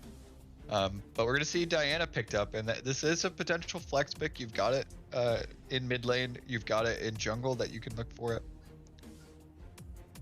And yeah, quite a few people here to watch what seems like a banger of a series based on that game 1. So maybe we do a over/under prediction on game time this time around. Well, let's see our champions first. We've got Aatrox locked in for OME Blue. Although really it's Baboris. Shout out to Aatrox mains. Yeah, Aatrox has kind of come up in priority, especially with Death's Dance being such a big item. I mean, any champion that has a lot of healing in their kit, like the Kayn we saw last game, is able to use that item very, very effectively. It's going to be Aatrox Nocturne locked in here. So means that it's going to be a blind pick top lane. Kled, surprise, is one of the better champions into Aatrox because you have some innate heal cut already on your Q. So we might see that picked up here for Saint, something that's he's comfortable with, but might just be an ADC locked in with the Lulu. The Lulu a little out of left field though, not something I've seen Metsuro play. Very curious to see how that goes. They're gonna go Lulu Cog. All right. That is a little spooky into the Nocturne, but I mean, you've got the Lulu that's able to, polymorph, shield, ult the Kog'Maw and keep him alive. So, it's going to be kind of a difference of it if the Lulu Kog'Maw is able to survive the Nocturne engage. But we'll have to see what the rest of OME decides to pair with this Nocturne pick, especially already seeing the Cog Lulu. Nautilus feels like a natural selection into that as well. You get a lot of single target CC. Now they just need the damage to kind of round out their composition, but RTM will get a chance to knock a couple of those off the table. Like your cat, you just gotta fish for them, bonk them off. No, but no bonking. No bonking. This is why you're a dog hunter, Maris, is what I'm finding out. I have a cat too. Oh, I have misspoken. Shout out to Fleet, my cat. Fleet. What a name. That's great.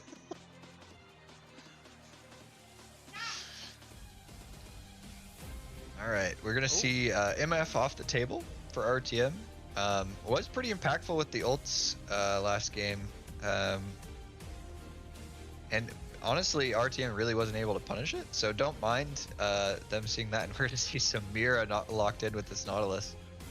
Well, now you have too many targets to try to deal with as Lulu. Lulu very good at peeling single divers, not as good at groups of divers. So with the Samira and the Nocturne going at the Kog'Maw, be a little bit more of a challenge for Metsuro. Let's see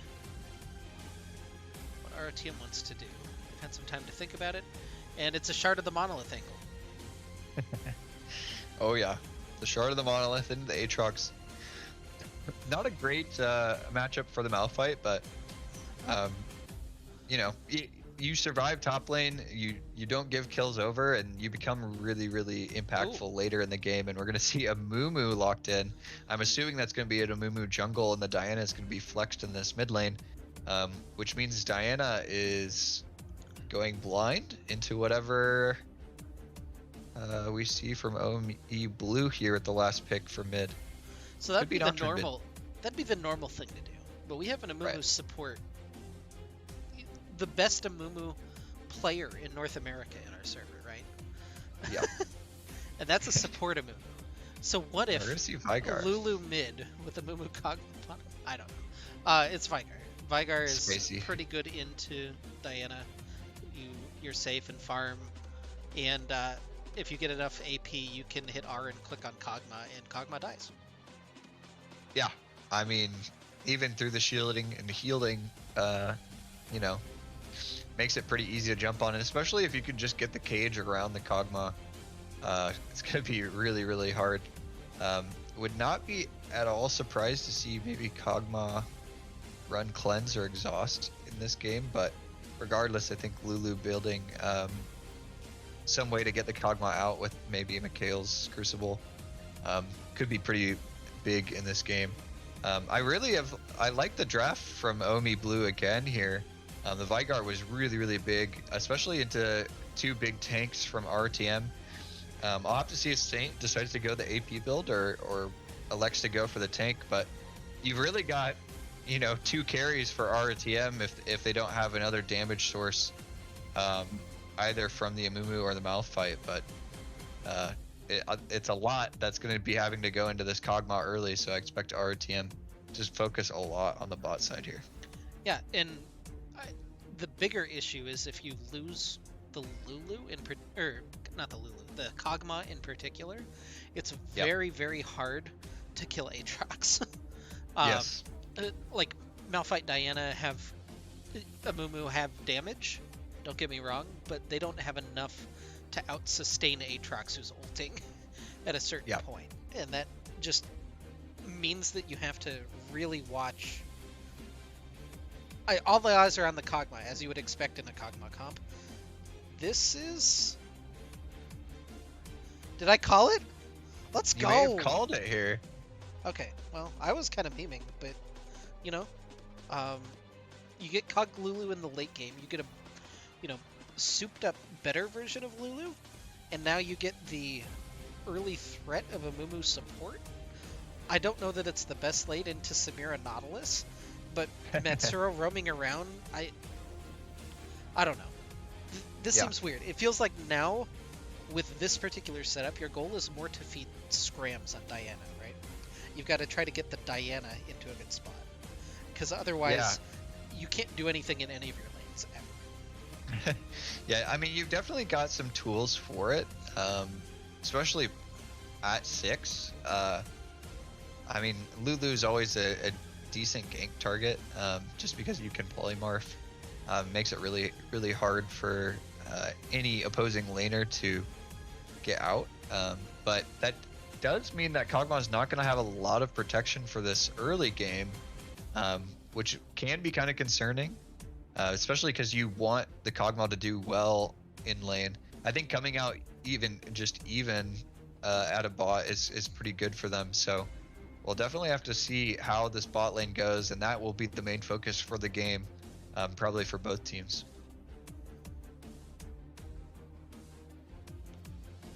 Give me 1 second, sorry.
Sorry about that. I'm back. No worries. Hopefully you were able to entertain. Oh yes, I was trying to figure out what our prediction should be for the game. Oh yeah. No, we were doing over under game time. I got that. Yep. Sounds good. What we set it at? 30. 32 minutes, 33. Where are Vegas odd makers?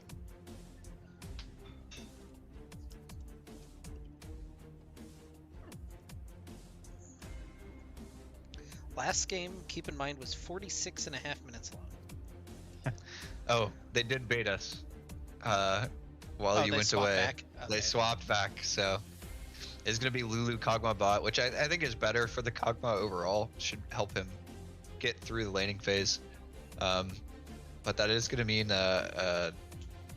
know, a little bit of a weaker top side overall. Well, give me all your channel points. Is it going to be over under 35.5 minutes? 35.5. That's It's very specific. We're not about arbitrary number values. If it finishes on exactly 35:30, Lane will gift 20 subs to the channel. True. It is dead even. Exactly 35:30. Yep. That's what I'm rooting for. Maris gets his paycheck. It's the only way I get a paycheck. I have to push one of these predictions.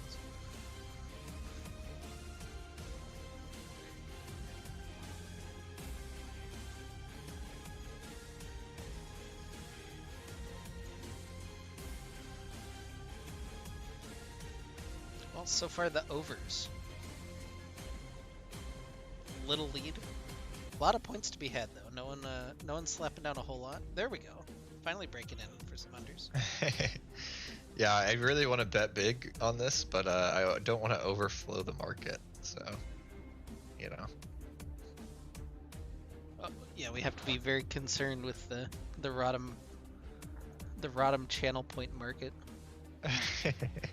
I don't want a 10 point on the under to just, you know, get you 100,000 or something.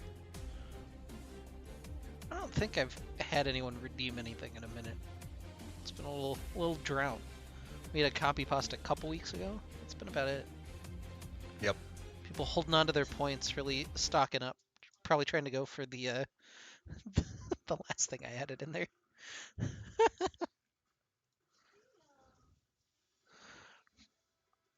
Well, we're loading into game number 2. Oh, but I still need to swap these. And I had it saying 0 the whole time, and no one corrected me? That's a miracle. Normally people on the internet are like, yo, you fucked that up. You didn't even know. There we go. Well, here we go. Into game 2. Another 45-minute banger incoming. Another exactly 35-minute and 30-second banger incoming. Oh yeah. Well, both teams here. It does look like Lil Saint has kind of gone for potential AP here, but I like RTM here looking for an invade. I think they've got a really good level 1 with the Amumu able to throw 2 Qs, 2 stuns out here. We'll have to see. It looks like they're going to kind of late invade here, but even just blowing a carry flash for your Amumu flash is really, really big. Yeah, stacking up here. Maybe just looking for the counter invade. Maybe going a tendency on OME. Because no movement just yet. And yeah, even the recall being channeled. So that'll be all of our level 1 fun for the series is done. Yep. Definitely looking for the Nautilus invade there. Not finding anything, but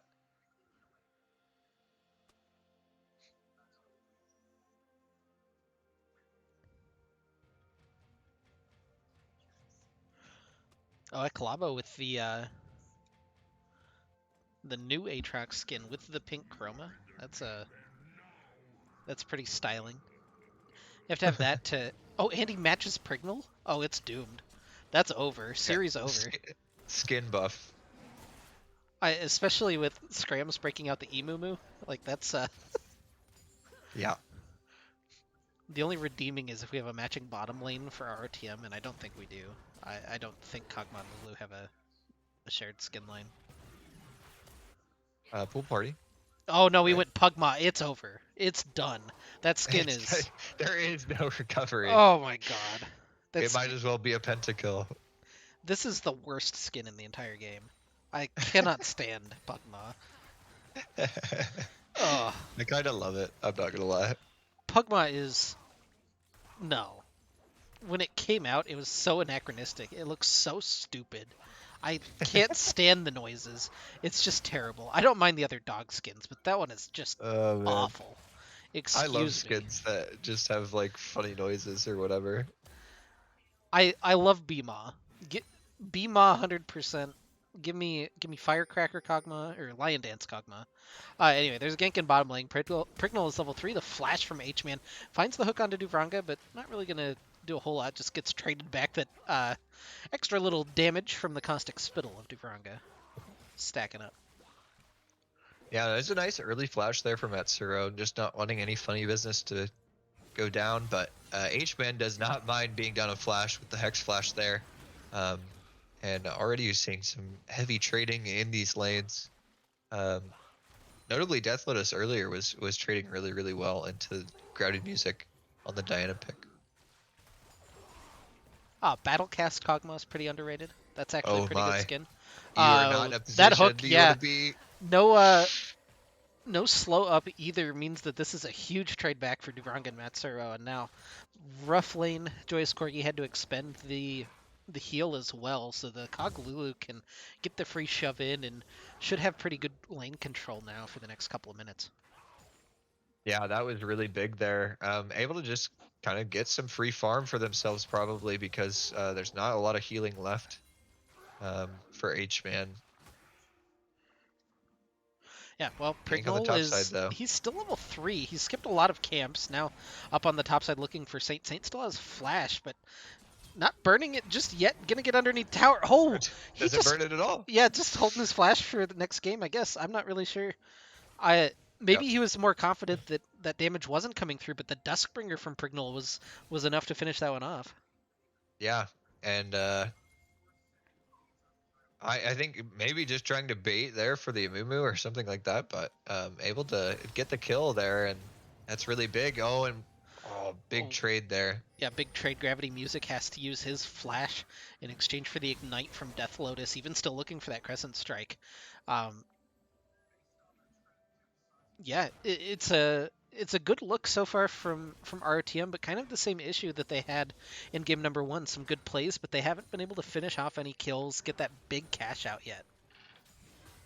Yeah, OME Blue definitely being the team that is making the aggressive plays here in the early game and coming out ahead for it. That's really big on that top side, able to get the kill onto Little Saint, and I mean even Prignal roaming that bot and getting the flash on Lulu. It could be potentially big um, into the Nautilus lane.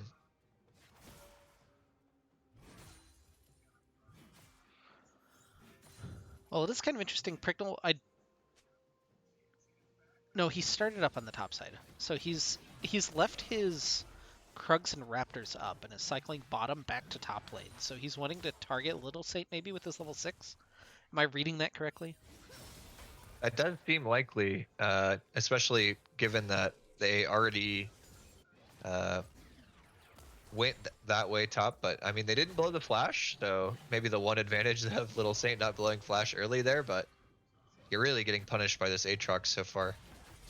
Yeah, now level 6 hit for Eklabo means that he has that World Ender available.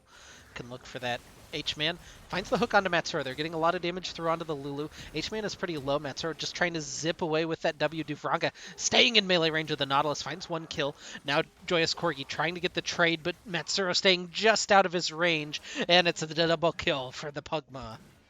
Yeah, that is so huge there for Kog'Maw, able to get an early advantage in this lane, get 2 kills for himself, and really just well played there. Matsuro shielding himself, doing everything, trying to keep himself alive there, and H-Man and Corgi just traveling too far into RTM territory, and Duranga able to pick up a double kill. Yep, now that'll be a Hextech Dragon in the pockets of our TM as well. What other? We're getting Ocean next, so potential air soul on the line. Love to see it. Cloud Soul. Yeah. Excuse me. Air Soul. Air Soul's those like sprays with the smelly stuff in them.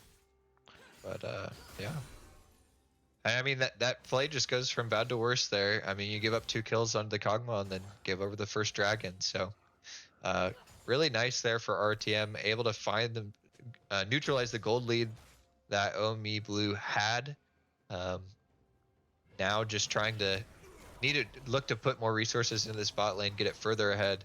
You've already got it snowballing just from the lane outplaying 2v2 there.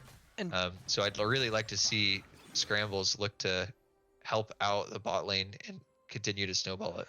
Joyous Corgi went back and bought Ninja Tabby. Prignal wrapping around here. Prignal looking. He's still Not at 6. 5, so no paranoia just yet. Yeah, so Duvranga with those kills goes back, buys Berserker Greaves, and now the Pug has a knife. And he's really mad about it, I guess. What do you think is the big difference between a regular knife and a rage knife? Feels like something you'd find in Skyrim, that like you have to kill a Moonfall, villager Gravity to get- Music, Oh taken my. down by Death Lotus, the solo kill for the Diana. Yeah, I mean, I think Death Lotus has looked really, really good in game 1, and following his performance in game 1 to game 2 here, has been pressuring this Vigar really, really heavily, but it's gonna get jumped on here. Yeah, Paranoia trying to use the little dash to get out, but not going to be able to find it. And Prignal does get the kill with his first Paranoia, so on track now for the Nocturne, and we're dead even in gold. Just the one kill in between the two teams. Lil Saint going in looking for the solo bolo on Eklabo, and he's got it. The Malphite solo kill, the Shard of the Monolith gameplay. Yeah, Garethar calling it out right in chat before it happens, is able to predict that he is going to get the one shot onto Aatrox. Really nice there, and RTM just finding some kills in this solo lanes all by themselves, and it's been really, really big for them. Able to kind of neutralize the gold that OME Blue's able to get in other places.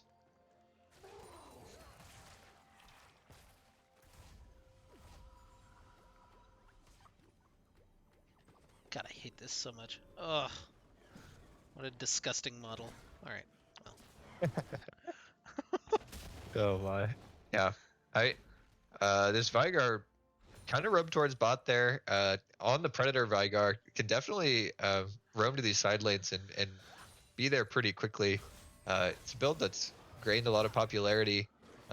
Makes a champ that's not usually a roamer into a pretty good one. Able to bring that really easy to land CC and the damage into these side lanes. So we'll have to see if they utilize that as the game goes forward here.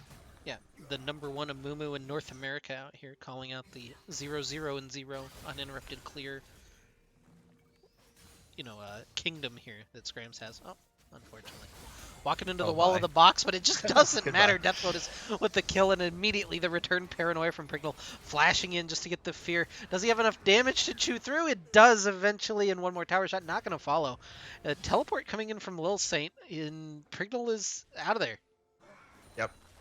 Just a little too late on the TP there from Lil Saint to find a follow-up kill, but importantly, Death Lotus is on repeat killing this Vigar. That's the second time, but it gets punished again by Prignal, able to come flying in to avenge his Vigar in the mid lane. So all in all, just 1-for-1 trade, and both champs finding a nice gold for themselves here in this early game.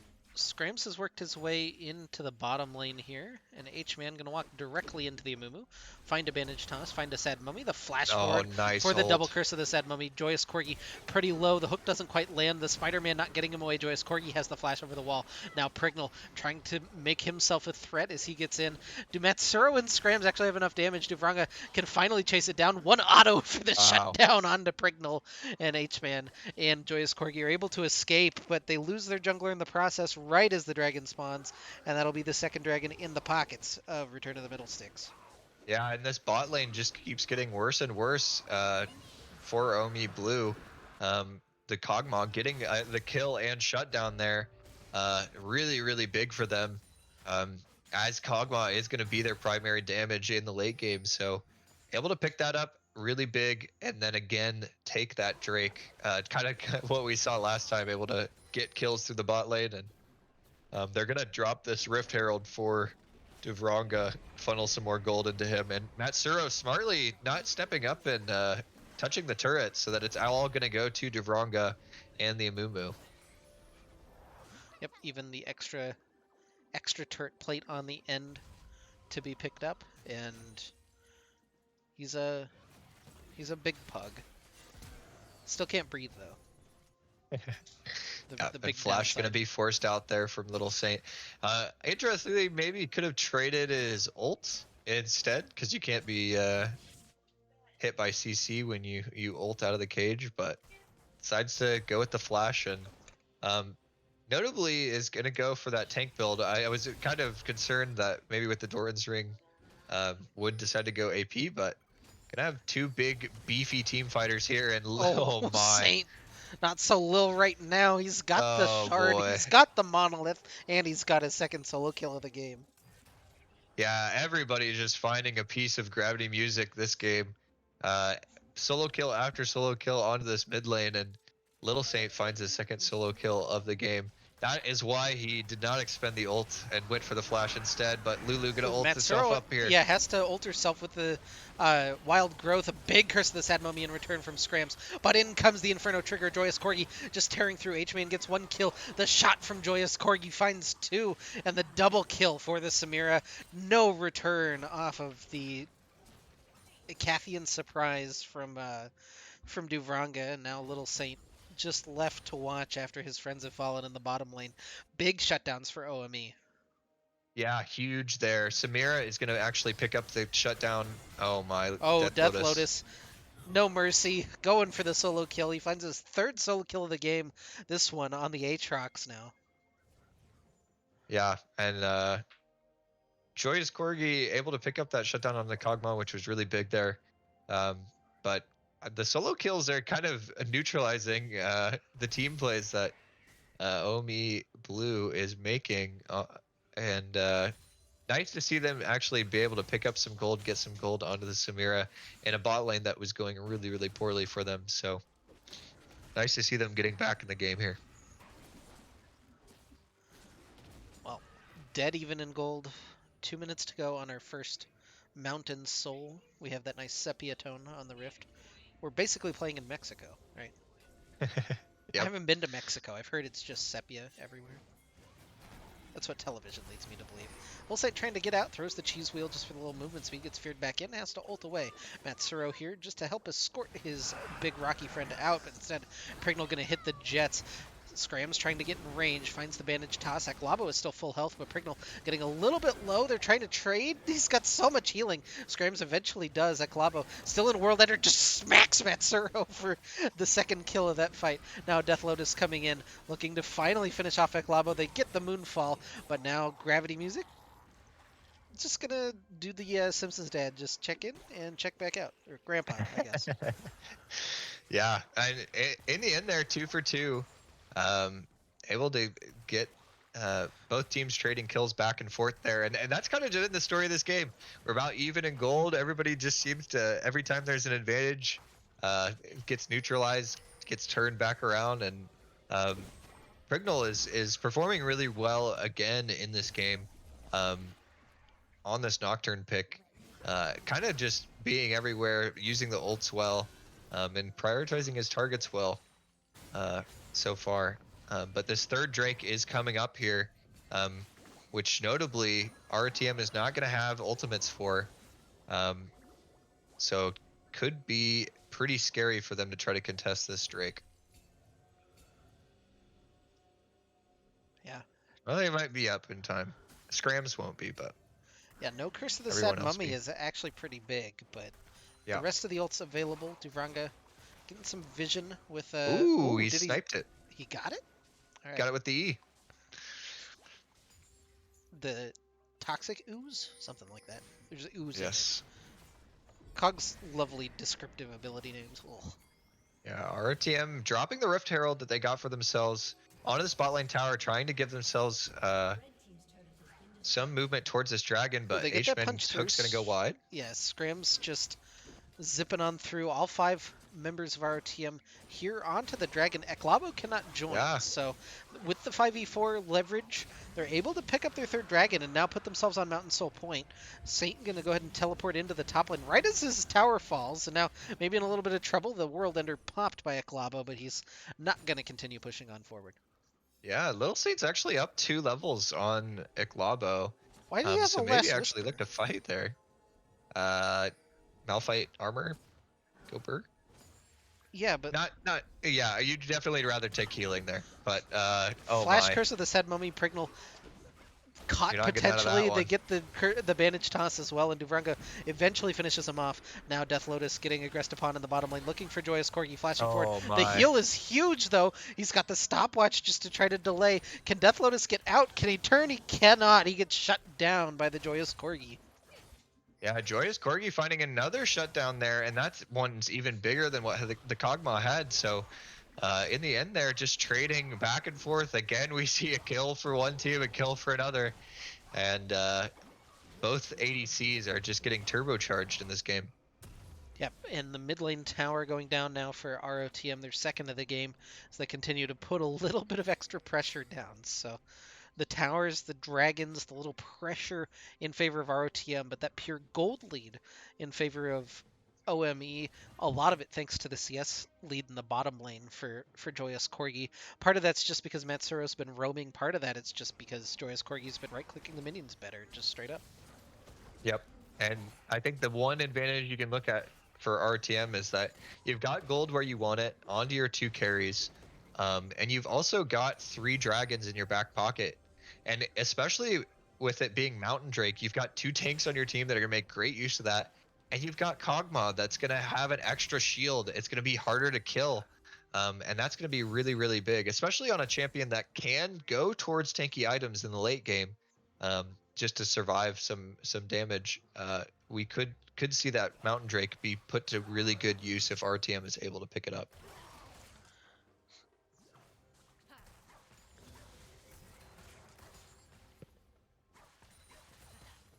God, he barks so fast with a rage. I can't even hide the way I detest this skin. I'm sorry. All right, I'll balance it out by loving it. So we'll call it good.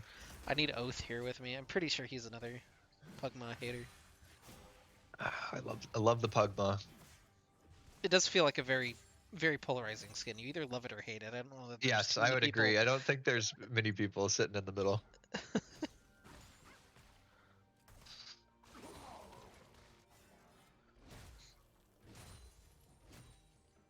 I'll say Little Saint has kind of built up a big level lead over Clavo, kind of secretly there, but Again, burning the flash when I don't think... Like you could burn ult. You It could burn It ult. comes a lot faster. Yeah, the ult comes up a lot faster. It's not as immediate, I guess. It doesn't feel as good. Anyway, Wild Growth used in the mid lane. Prickle taken pretty low. The Curse of the Sad Mummy coming through, and Scrams is able to finish off that kill. Duvranga just holding his ground on the backside now. Eklabo able to get in. Joyous Corgi pretty low. Has the Inferno Trigger trying to kite away from Scrams. He doesn't quite survive. It just burns down, but they lose Duvranga on the other side. He comes in with the passive, just trying to do a little bit of damage. Death Lotus around from the side won't be able to find a whole lot, but in comes the re-engaged Lil Saint. Oh, the flash from Gravity Music is enough to keep him out of range, and Saint just gets to run away. Yeah, I think Scrams needed to play a little bit more for his ADC there. Was having a hard time dealing with Prignal, and ends up dying. Also, Eklabo coming in to get the kill. But initially, that engage looked pretty good for RTM. Was able to stave off the ult from Nocturne with the Lulu, but now we've got a minute till this Drake, and this is the big Drake.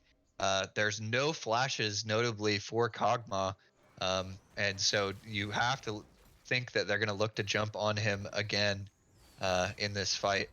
Yeah, no flash, no heal, no exhaust on Matsuro. Really, no defensive tools available for him. He even buys a pickaxe, so that's not a great defensive tool. Yep. IRL would be not a terrible one, but only giving him 25 ID plus his little arms. I don't think can swing it very well. Oh Joyous my. Core, you might be caught though to start out with. Can Death Lotus actually track this one down? Gets the dash forward. He's trying Yep. to hold out. Doesn't want to use the ult, and they'll get the pick. Now Little Saint, big engage though for McLabo. In comes the Nocturne into the backline. Can they keep the Kog'Maw alive? He gets feared. He's running away. They eventually finish off Prignal, but they can't turn as Eklabo finishes it off. Gets a big Q3 back through. Eklabo is resetting. Eklabo is running through the fight with a triple kill. And now he'll look for Matsuro as well. A quadra kill for the Aatrox. Does he know? Can he find the... No, he can't find the Diana, so it's just the quadra kill for Eklabo. But what a huge fight by the Aatrox. Yeah, so big they're able to get the resets he needed, and that really just puts him firmly into the game. Was kind of behind, but now with all those kills they picked up, really doing quite a bit. But Diana versus Aatrox here, we've got the Corgi coming through, trying to back up on this dragon take, and they're going to be there a lot faster than RTM is going to be able to. So we'll have to see if Death Lotus is able to steal this Drake away, potentially. Ooh, the Proto Belt. The Q, not quite there. Joyous Corgi Nope. finishes that one off. 28 health on it at the end. Eklabo going in. I don't think that he really wants this fight. Oh, This this is a big is... shutdown. Yeah, this is a huge shutdown if they can finish it off. They just don't have the damage. Saint, is he going to force for it? He Ooh, does. he He got gets it. the big shutdown. 900 gold going on to him. Gravity Music gets slowed. Scram's able to find the bandage toss onto H-Man. Do they have anything that can really follow up? There's the second bandage toss. In comes Saint. It's a Oh big curse my. of the Sad Mummy. ROTM looking to collapse. H-Man taken low. They're just not finishing off these kills. They finish off Joyous Corgi finally. H-Man falls to the Crescent Strike, and they pick off 3 in exchange for that dragon at the end. Yeah, overall pretty decent there. Pick up a big shutdown onto that Aatrox as well. With Nocturne alive, it doesn't look like they're going to go for this Baron that's up. But a really nice team fight there from RTM, able to uh, punish Eklabo going in a little bit too deep at the end of that dragon. Yeah, 35-30 enjoyers probably shaking a little bit here at how even this game has been. Yes. My points, my points.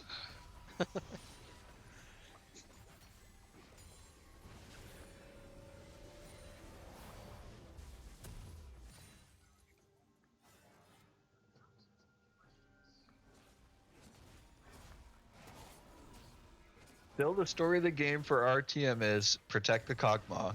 Do everything to keep the Kog'Maw alive, and they will take you far. Um, Oh, Definitely getting harder with the carries for OME Blue kind of coming online here. Especially Eklabo has picked up a lot of gold and kills for himself recently, and it's been very big for him to get on to his items. I so Duvranga going full glass cannon, right? Went for the Kraken Slayer, Yep. which it synergizes well with his Rage Blade. Like, is certainly the most highest DPS build that he can go for. But passing up the shield bow feels a little bit risky into this team. Yeah, or even just having an extra dash of the Gale Force as a potential option as well. Feels a little bit spooky, but you got to just kind of trust that your Lulu's going to have your back, that the CC that your team's going to be able to provide is going to be enough. And we'll have to see if it pays dividends for them going for more damage. Ooh, Deathcap finished up for Vigar's second item. Yep, Um, that is pretty we, normal for the Vigar. yeah, we haven't seen Gravity Music really get involved, but now should have a pretty good chunk of AP. I think I can check. Yeah, Yeah, it's and that's going to be really 576. spooky for Duvranga. 576 AP. Just a couple. Yep. RTM pushing out the side lanes here, both mid and top, getting pushed out, or bot and top. Yeah, and we're chilling. We're in this little lull state right now with a minute 30 to go on Mountain Soul potential number 2 for Yeah. ROTM. One thing that is really big for RTM is they do have that mid lane tower, which makes it a lot harder to get priority for OME Blue towards this dragon. So um, as long as that mid lane tower is still standing, it is going to be hard for them to get uh, the wave pushing and in order for them to get vision around the objective. But um, both teams here kind of just looking around, trying to get vision. And RTM is going to go ahead and back here and reset, be at full strength before this Mountain Drake fight. Yeah, grabbing what they can. You can see the Executioner's Calling picked up for Duvranga might be something to look at, getting a little bit of that healing reduction. The rest of it, still the same items that we were looking at right before the back, so not the biggest power spikes on that recall, but RTM going to be the first ones to the spot with 30 seconds to go on the spawn. Gravity Music, the last one to arrive to the scene of the, well, what's about to be a couple of crimes happening back to back. Yeah, I assume that this will be very big. RTM has done a really good job in both these games of being the first ones to the objective, which has made it really, really hard for OME to walk in, especially with all the team fighting champs that they have in this game. But they have now successfully made it in here. Vigar cage zoning a little bit. Yeah, Vigar Cage zoning. Prignal has to use a spell shield already. Scrams gets a little shield in return. They're going to use the Nautilus ult to try to engage onto Duvranga. They're diving onto the backline, looking for the Kog'Maw, but he's got the flashback away. It's a huge Moonfall from Death Lotus, and it's a wipe for ROTM. Joyous Corgi trying to do what he can, but he just doesn't quite have the damage. A lot of it being returned by Gravity Music, but he's the last one alive for OME, and ROTM finds a huge teamfight win. Yeah, that was super big there, and it looks like they're going to try to get actually both objectives here on the map. Cog Lulu sprinting toward that Baron, while Death Lotus tries to take the Dragon, so they are able to pick that up. Looks like they may be able to get this as well. Prignal, notably no ultimate, but is trying to respawn and potentially jump over with the Blast Plant. This isn't going down quite as fast as you expect, but Little Saint's now here to tank it up. Which will help a little bit in Duvranga's damage. It's going to help a lot of it because you have the Yep. the damage debuff on the two closest people to the Baron. So. Yeah, and that last team fight, I mean, I think the Nautilus ult came out a little bit too early there, and it was just a little bit too deep. It was onto the right target, which was good, but Prignal went in and wasn't able to have anyone else follow up on onto the Kog'Maw, which means that he was probably going to be able to live just because of the Lulu ult and the shielding. And really, really nice Amumu ult from Scrambles there, catching a lot of the members out, and then Death Lotus following it up with his ultimate as well. Yeah, and poor Labo not really able to do anything that whole team fight. Spent most of it just CC'd and dying, and that's where a lot of the gold is for OME. We have to see the Aatrox get into the backline with Prignal, and you know, with the CC from H-Man in order to make this team fight work for OME. Scrams just finds a bandage toss, but right now it's the 4-man shove down the mid lane for RTM.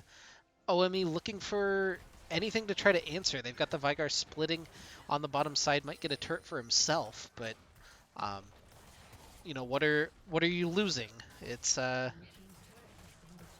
nothing yet is nothing the yet. answer, but well, Saint has his wave already shoved in, meeting the tower up in the top lane, and a couple more autos will finish that one off. And with that level advantage over Eklabo, this is going to get a little scary now for the Aatrox. With Prignal here, gets a little bit less scary, but they need to land some crowd control. Just walking in, now getting the fear tether down. They just don't have any damage, and it gets turned around. So Saint is just looking for the 1v2. It's Shard of the Monolith gameplay up in the top lane right now for Lil Saint. The cheese wheel finds one, and Eklabo will fall for the double kill for Little Saint on the Malphite. Yeah, Scrams flashes really nice. In the 3-man curse of the Sad Mummy into the Moonfall. That's GG. Yeah, and notably, the Time Enjoyers are going to be happy about those fights there, but Man, really just a game that got blown wide open at that last dragon fight, and able to just be super big for RTM there. Get a team wipe into a Baron, and just another team wipe there. Little Saint did such a good job in the side lane of getting a level advantage and maintaining that throughout the game, and the full CC combo of RTM's comp was able to win game 2 here, and we're headed to game 3. Well, we start an hour late, so naturally we have to have a 3-game series. The PST buff comes in clutch again. Unfortunately, the storm debuff might ruin us here. We'll see what happens. There is a lot of lightning happening outside, so if I die, know that I died doing what I love, yelling at my computer. You can get the internet fixed, but you cannot get the weather fixed.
Ramirez back yet.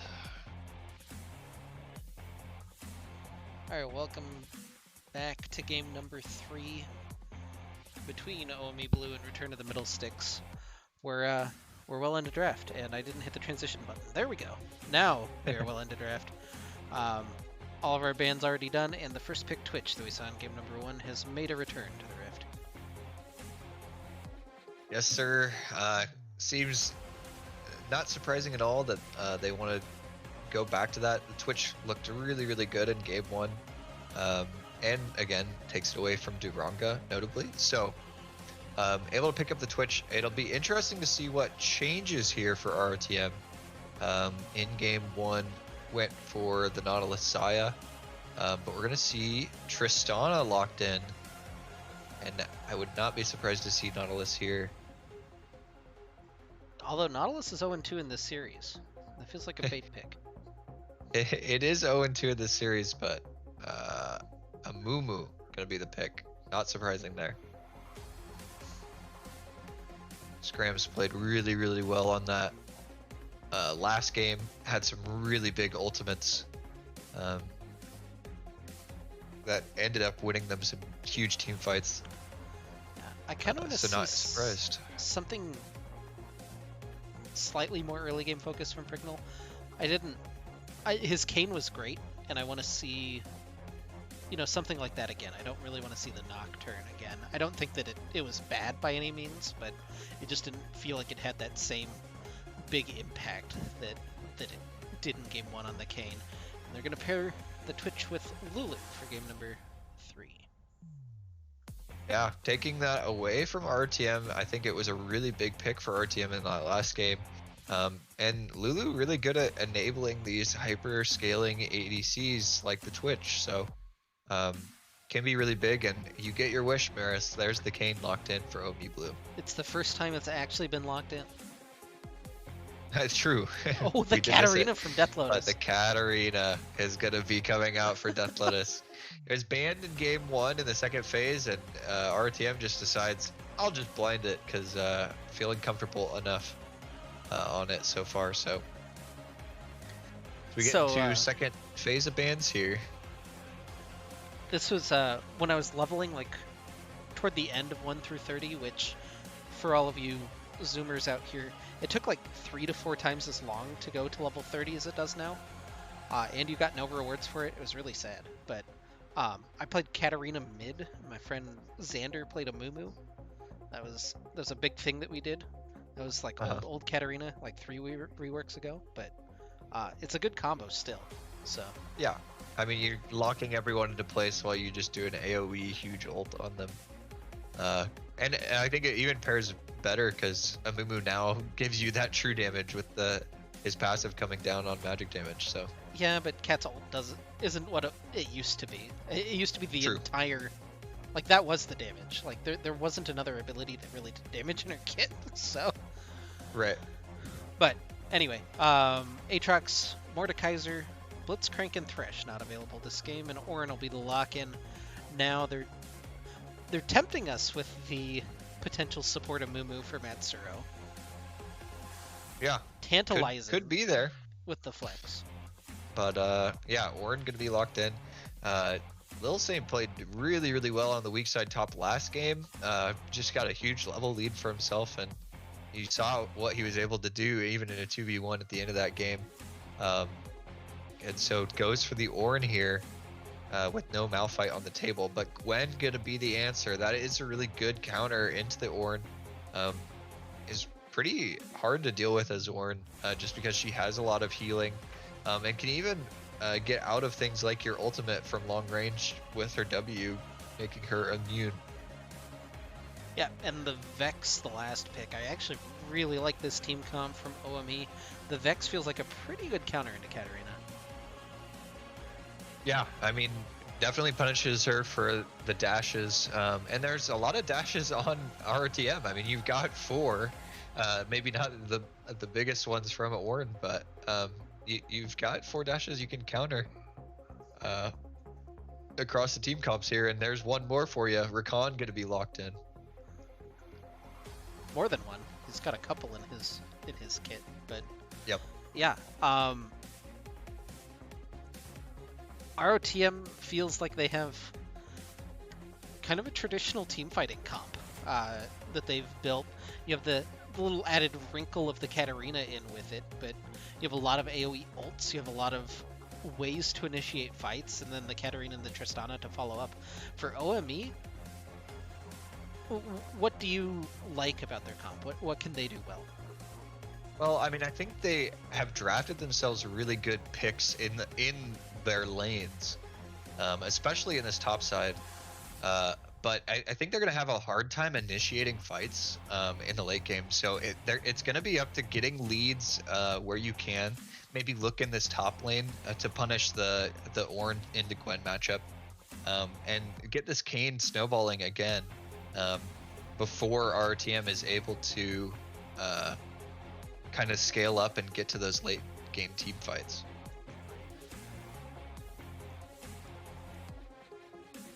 And kind of again for RTM, you've got a lot riding on your Tristana and Katarina, the 2 damage carries for RTM. So if either of those get behind, it's going to be really hard for them later. So you can always look to kind of shut that down as well. But I think regardless, OME Blue is going to have to look to get a decent lead here out of the early game to kind of make up for the 0 engage that they've got later in the game. Well, we're gonna settle in for another long pick phase. Very fun. This is my least favorite part about casting, by the way. It's just sitting through the draft. Second time. It's worse when it messes up the delay. Third time. Oh my god. Yeah. Don't even get me started on that one. But oh yeah. Just want to see the game, you know. We've hyped it up. We've got game 3. We've had 2 slugfests of games, very close, very well contested by both teams, and I also want to go to bed. Very selfish of me. Will Maris go to bed? The prediction. In the middle of the game. Yep. No, I've got one. We're going for which soul are we getting in game 3, but I need to see which flavor of dragon we start with.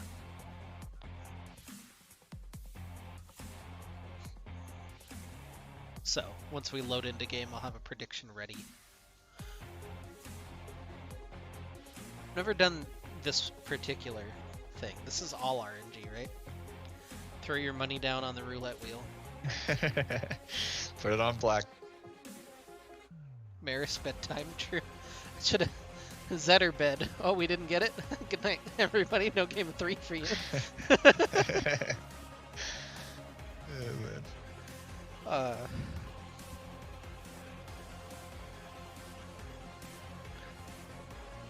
Also, I want to call out Matsuro for being a little shit. He will wait until... Wait, he locked it in immediately? Matsuro! I was about to call him a little shit for never locking in his pick until 1 second ago. But he locks it in immediately. Alright, well... What a nice guy. Maybe he also wants to go to bed. Little shit rescinded. He's Eastern time. He's gotta be feeling it right now. Yeah, that is rough. 9 o'clock Eastern start time. The East Coast debuff.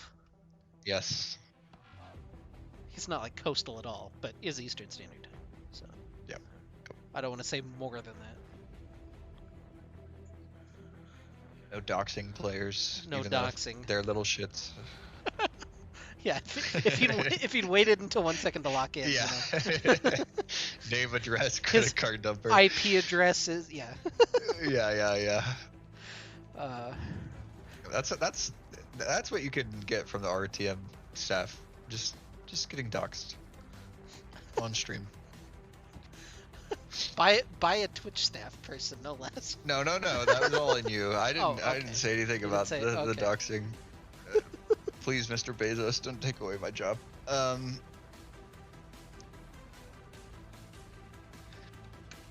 right. Well, 3 minutes to go. We sit here again. We hang out. Yeah. And wait for a game 3 banger. What? Give me your MSI predictions. MSI predictions. It's the prognosticator over here. So I am not an NA hopeful. I have we are always an underdog, and once it becomes a lot more enjoyable to watch NA as an underdog instead of thinking them as a major region. But I will say, with teams that do well at or NA teams that do well at international tournaments, the teams that seem to just like team fight and try to out execute and take skirmishes and are not afraid to do that seem to do a lot better on average, which I think EG does pretty well. So I would expect them to make it out of groups, especially since they are in the 3-man group for sure.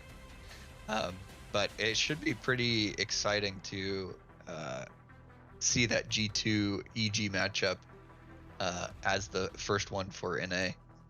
But I mean, if you're not betting on T1 to take it all, I don't know what you've been watching all year. So, but it will be fun to see Faker again at MSI. Yeah, he's gotta complete it. No EDG there this time to bop him in game 5. So. Nope. Did you hear? You've been or did you see all the? Is it Garena drama? I can't remember what that. There's like that one region that's always so weird. Yeah, Their server they disqualified the team because they didn't play TF or Tristana. in the last 3 months in Yeah. solo queue. Yes, yeah, that is wild. I don't know how. I will be. It'll be interesting to see if Riot does anything. That just seems like super blatant. Just misconduct on their part, but In the news today, TSM got rid of Cadewell.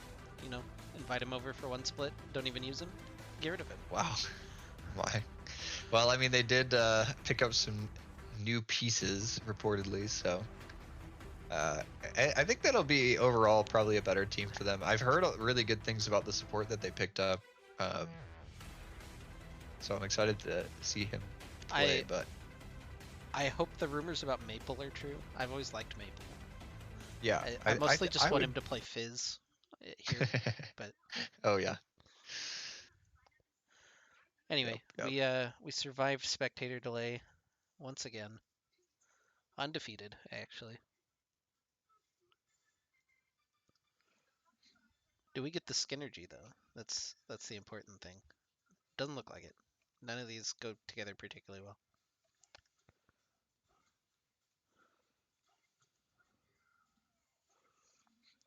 Yeah. I mean, Yeah. we still have Emumu, which is always a debuff, so. Is it as much of a debuff as 2 base skins though? That's uh, the question. Orin base skin's pretty hot, not gonna lie.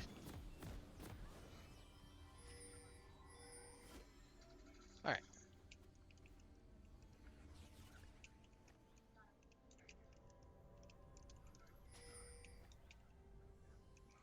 All right, vote very quickly. Go, go, go. Go, go, go. What's Soul in game 3? The real RNG. Well, do we know the first Drake? We do. Oh, yes, we do. Yeah, it's Hex It Tech. is Hex Tech. That's why So Hex you Tech got isn't an one off, option. you're not. There you go. Joyous Oh, Corgi, though, level 1, also known at level 1. Knock up into knock up, flashing away. Can he survive the explosive shot? He does with the heal. And baits Matsuro under tower as well. They're not going to go for the redive, but both summoners blown in exchange for the Tristana flash? Did they see the Tristana flash? That might be more important. yeah, I don't know if they did. I will say game 3 does lend itself to probably being a Cloud Soul, so. But it seems how these things always seem to go, but. I don't think it has any bearing on anything, but we've seen ocean and mountain so far today. So Yep. Means it's more likely that Cloud will show up, I right, guys? don't think that's how probability works, but yeah. That is how probability works. I am God, sure of do it. you remember? Maybe I'm the only one that noticed when Get Wrecked used the tournament codes from Battlefy, that one Uh-huh. split or like 2 splits in a row. Everybody playing had the exact same dragon order. Oh, I don't know. interesting. Yeah, the entire That was probably a bug from Riot, right? That's The gotta be. yeah, the entire week though was you could watch somebody play the first game of the week and you'd know what dragons would come up. It really doesn't affect. Like I'm sure pro teams could min max the shit out of that, but as like Yeah. an amateur player, it's like whatever. I don't really care. But it was interesting to know. Yeah, that is really interesting. I did I not don't recognize that. I don't think that bug exists anymore. Oh Anyway, my. level 2 hitting the bottom lane. Duvranga and Metzro jumping forward again. They know there's no summoners on Joyous Corgi, so they're going to go ahead and take 3/4 of his health for his trouble. And Eklabo knows that he's stronger than Lil Saint at level 2, especially with his Ignite, so he's going to go ahead and snip on through the big mountain man. Yeah, that honestly might have been a kill for RTM, but Duvranga misplaced his bomb there, with both of them being on top of each other and did not get it off on Corgi, so missed out on some damage there for sure, but still a nice trade for RTM nonetheless. Yeah. H-Man, interestingly, going for the Relic Shield, um, just getting a little more health. Maybe trying to make sure they don't get killed later in this game. That's one of those when you don't feel confident to go up and like Yeah. farm the stacks on the spell thieves. You'll just go relic shield sometimes. It's really weird on Lulu though because Pix doesn't execute minions. So like if you take it not quite low enough with your auto, but then Pix does extra damage, it just like sits. It's a weird champion Yeah. to take relic shield on, but It feels a little weird for sure. but yeah, it is the safer option for sure. Yeah. And then you can also scam more gold out of it. I don't know that really matters, but.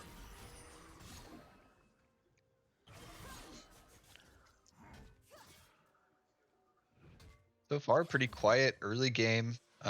We are seeing Prignal kind of position towards this mid lane, but not really anything probably going to come out of that. Katarina pretty hard to gank as long as she's got her dash. Ooh, I don't know if Corgi and H-Man were feeling the pressure or if it was just because they knew Duvranga and Metzro took the recall earlier. They hit the recall themselves with Scram's not there. Duvranga and Metzro are going to go ahead and shove really quick, try to take advantage of that recall for Corgi and H-Man, and we're chilling. I haven't seen that big early. I guess it wasn't a gank in game number 1. It was just Prignal collapsing on Scrams in his own jungle for the first blood. So Yep. no overextension this time by Scrams, nothing to pick on. Did he go Conqueror in game 1 or in game 2? Excuse me.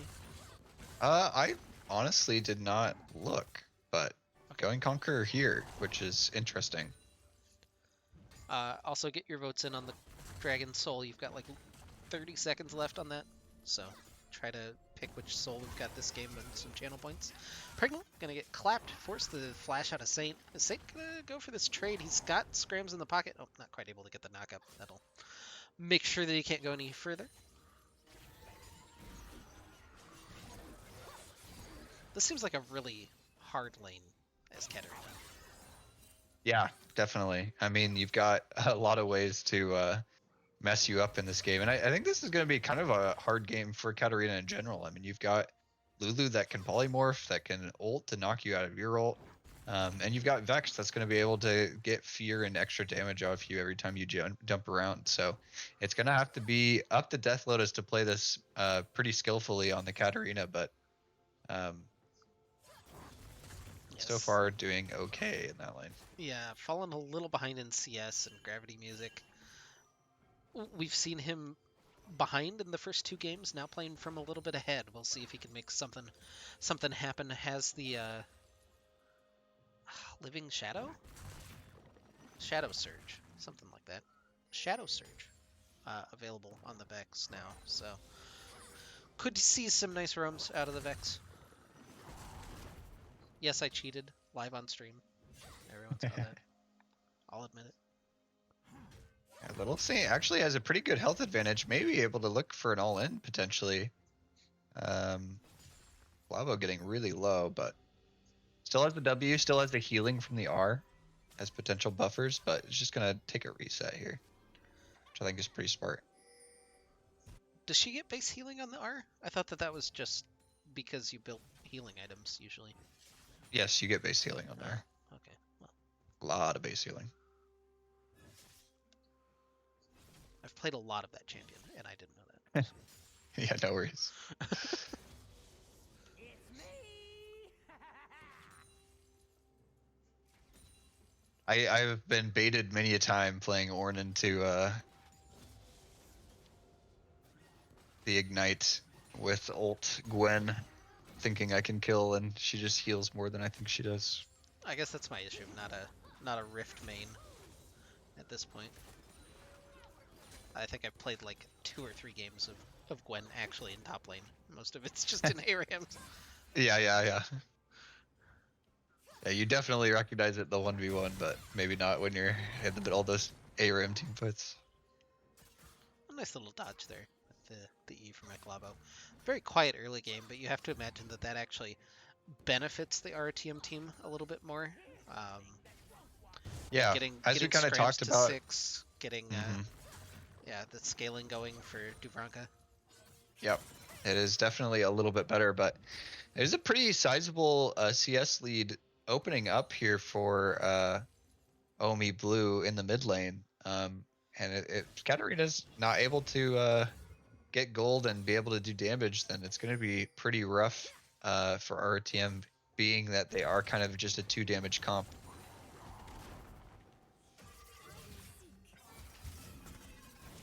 Oh, Here goes the Eklabo, Gwen. though, yeah, going in, has the snips down, and it's first blood, just the solo kill. I actually kind of like that from Saint, just giving himself up so that Prignal doesn't get the assist, doesn't get any of the stacks on the passive. I don't know if that was exactly what was going through his head, but it kind of is a smart decision. Yeah, definitely in the end. Don't want to give over more gold than you have to, but again, we're seeing how big of a counter pick the Gwen is into that Ornn. Just Ornn stepped a little bit too far in the lane, and with the Ignite, no flash, Gwen is just able to very easily kill him. Yep, they did spot So Prignal up on the top side, though, which means Matsuro, Duvranga, and Scram's going to head down and look for Dragon number 1, and we'll get a little more identity into what flavor of soul we'll get for game number 3. Here in a bit, they have to finish this one off, though, and there it goes. So, second Dragon's Infernal, so if you picked I Infernal... told you, Cloud is coming. It's game 3, it has to be Cloud. Right? It's got to do us like that. we're falling asleep, they gotta give us the sleepy dragon. Can't have the dragon decide the game. Resident Sleeper.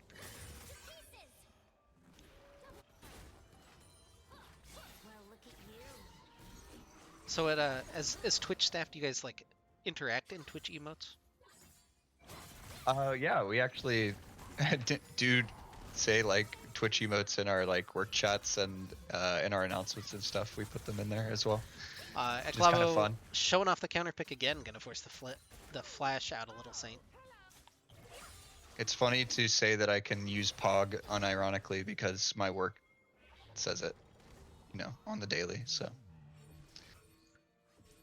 And of course, that's the Komodo Dragon Pog. Yes. The approved Pog. The approved.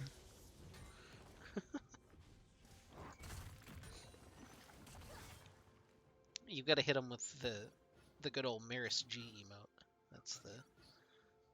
Gotta work that one in. I will put it. I'll move it into Slack, just for you. We put our custom emotes in there. Oh, this is nice. Yeah, that was Shadow Surge hit by What? Gravity Music. The flash. Did he DC? Yeah. Oh, Oh no. my. Oh no. Wow, that is so unlucky. I mean, I think Death Lotus made a really nice play to like flash back and then E to get him under tower in the first place, but man, that is so sad.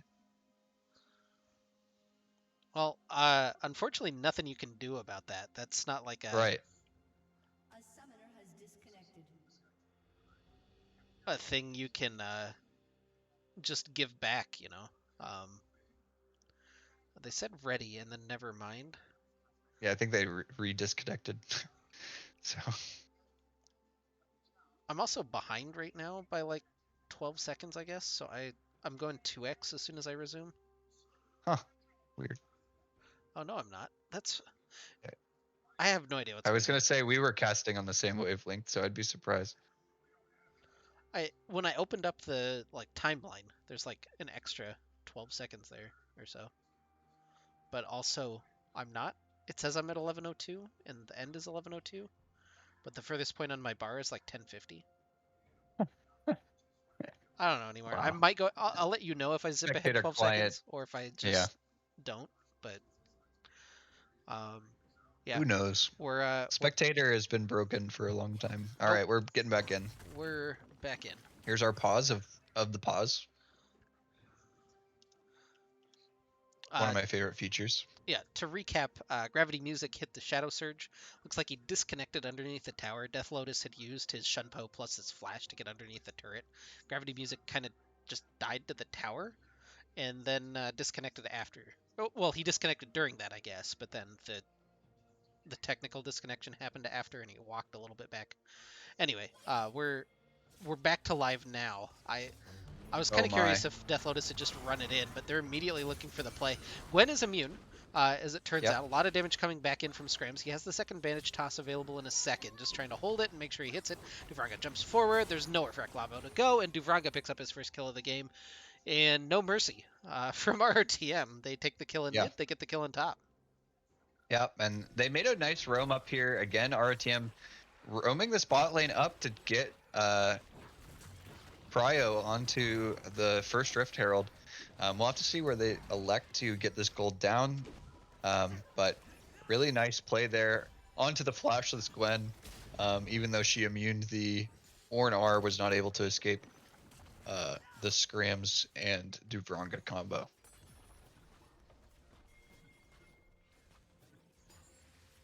Well, a couple of turret plates going down in bottom lane, though, for Joyous Corgi and H-Man, thanks to that roam up to the top lane from Duvranga and Matsuro. They make the Rift Herald play, but they lose a little bit of gold, actually a lot of bit of gold, onto the Twitch in exchange, which just evens up the gold counts between the two AD carries right now. I'm sticking around trying to get an extra play, but Duvranga is already back to go ahead and layer in with some of those shots from his cannon. Yeah, and I mean, I think in the end there, with everything that was traded there, it may be about even what's ended up coming out with the Herald. So nice pickup there for Corgi and H-Man to get some extra plates for themselves, but trying to make sure that Duvranga is not able to get any plates. But there's a minute left till this Herald is going to lose its main value, so hope that RTM gets that down soon so they can get the maximum value out of that first Herald that they spent a lot of resources getting. Yeah, Scrams doing his Gromp right now. That ping into bottom lane, I imagine, is his goal. Just gonna walk it on in there. Need to drop it relatively quickly, though. If it gets held up on the wave, that could be a little sad for them. Yep. 30 seconds to go here. Crunch time. Scrams is still holding on to it. Now sneaks in. I think he was spotted. Needs to place it about right now. There it Yep. is. This is high drama down in the bottom lane. Rift Herald summoned. Oh my. Death Lotus. Oh my gosh. That was a lot of damage coming through. Now they're going in on the bottom lane. They do get the turret plates with 6 seconds left. Joyous Corgi pretty low, trying to kite back. He's ignited. Scrams and Duvranga eventually finish him off. Now Duvranga going in into melee range, takes down the tower, but dies to the damage from the tower. Finished off by the buster, or the explosive shot was H-Man. And it's 2 kills going to Tristana, but now Matsuro and Scrams in a little bit of trouble. Prignal trying to fight his way out, but he's just base Kane, flashes forward, not quite able to find Matsuro. Scrams is still here, just getting the autos Bunker. through, but he's out of mana now. The ultimate used. Scrams, Matsuro can't quite find him. It's a solo kill in the Oh top lane, my. and Prignal turns Oh, it around for the double no kill. way. What? The minions just killed Eklabo in the top lane? Yeah, I guess he was trying to heal with Riftmaker, but it just wasn't enough. And wow, a trade kill out of top lane there. But the big story there is Prignal is able to get 2 kills at the back end of RTM. And man, these teams just seem like they traded have traded kills all series. Every time one team gets some, it's a kill somewhere else on the map. But man, I don't Teleport think our coming team in can from test. Saint. They're looking for it. Prignal has basically no resources left, but the polymorph is enough. It's a Cloud Soul. I hate you so much, Lane. I told you, game 3, Cloud Soul every day. It has to be Cloud Soul. There's no answer. Oh man, that's too funny though. Yeah. So Cloud Soul, not a lot of impact for. Oh Oh my my goodness, god. Death Lotus. Holy, yeah, That guy's and played the champion a couple of times, I guess. Oh yeah. boy. I mean, it's just so unfortunate that Gravity Music died under that tower, DC'd right as he went in. Because it could just be a completely different lane had he not gave that kill over, but uh, some unfortunate circumstances for OME Blue. Yeah, in real Cobra Kai, no mercy for Yeah, ROTM though. Just continuing to pick on him now, 0-3 on the Vex. But um, yeah, I think the bigger story though is still Prignal picking up those 2 kills, finally getting some stacks on his passive. He's got to be getting at least a little bit close to his transformation. Not yet, it looks like. He was hanging around. He's still hanging around in base, but you don't get passive transform. So like, yeah, he was waiting for an item. He got his call fields. Okay. Um, yep. Yeah, RTM notably have the gold on their carries, which is very oh big for their my team fight. And oh god. my god, okay, goodbye. This is, I think, why Death Lotus has not gotten the Katarina in any series that I have casted so far. Yeah, I haven't seen him play Katarina, and now I have, and that is what There's a happens. reason why. That is what happens when a cat gets too close to a rat, though. So Yep. Yep. Yes, yes. So yeah, Rift Herald gonna be up here in about 35 seconds. RTM should be able to just take that. But Gravity Music is gonna find some safe farm for themselves here in the bot lane. And also potentially get this tower, which can be pretty nice, especially after getting killed by Katarina twice. I say twice because I'm not counting the DC, but yeah, that feels a little hard to hold against them. Um, but Scrams and Duvranga hanging oh around there, my. waiting for this Rift H-Man? Herald respawn. H-Man, I thought he might have been DC'd there for a second, but Yeah, I was he worried. turns around. I think Duvranga had that hesitation too, because he waited just a second on that second shot. But Yep. yeah, 1,000 gold lead for ROTM. Now they're looking at the second Herald. Teleport in. We're actually defending this. Shadow Surge available for Gravity Music to try to initiate this fight. 2,000 health. Eklabo sees that. Not going to go ahead and engage. Scrams is able to take it away. They get the knockup from Lil Saint. Prignal is here. This is a full 5v5. Shadow Surge lands onto Saint in the backline. Matsuro looks for the quickening. Big damage coming through from Gravity Oh Music, but my it's just the God. ram. The damage from the Katarina just tears through. It's a double kill for Death Lotus NA with the double for Scrams, and it's an ace for Return of the Middle Sticks. And that is so huge there. I want to say there's no real reason to contest second Herald if you're OME Blue. No reason to blow the game wide open on second Herald. It's probably the least valuable objective. I mean, when it gets placed, you actually get the XP and gold, the same XP that you get for killing it. So, uh, it's kind of a neutral thing. You maybe lose one tower for it in the end, but now the game is firmly in RTM's favor here. The Katarina 6-0 already, and Death Lotus has just had such a good series. It's played really, really well in all 3 games. Yeah, Death Lotus hasn't been the super standout performer so far for ROTM, but really showing his stuff here. The Ari in game 1 was excellent.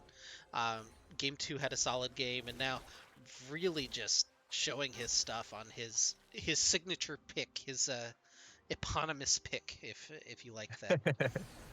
Yeah, I mean, this is one of those that's like, oh, it can't be that bad, and then one team decides to let it go, and it just goes off the rails, and you never play it again for the rest of the split. So, Yeah, it's the Hansama Draven of yes, unfortunate that OME Blue is the sacrificial lamb to the Katarina in this game, but um, the Cloud Drake gonna go over to RTM. No contest there. and really why Little would Snake TPing it back up to top. that was kind of a disgusting amount of damage. And Gravity Music, not gonna find a whole lot of safety here. The muster shot back in. Ooh, it's a little damage trade there onto Duvranga, but not enough to ultimately matter as Scrams gets that kill.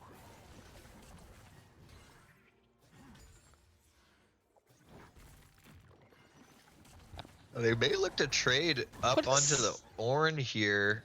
They've got 3 members up here, so they may look to actually try to dive, but there's no Ornar now for Little Saint, which makes him very targetable, but plays yeah, that well. Nice E. yeah, big knockup, but it really just doesn't matter. They can't quite get close. I think Eklabo still had another tower shot or two he could tank. Um, Yep.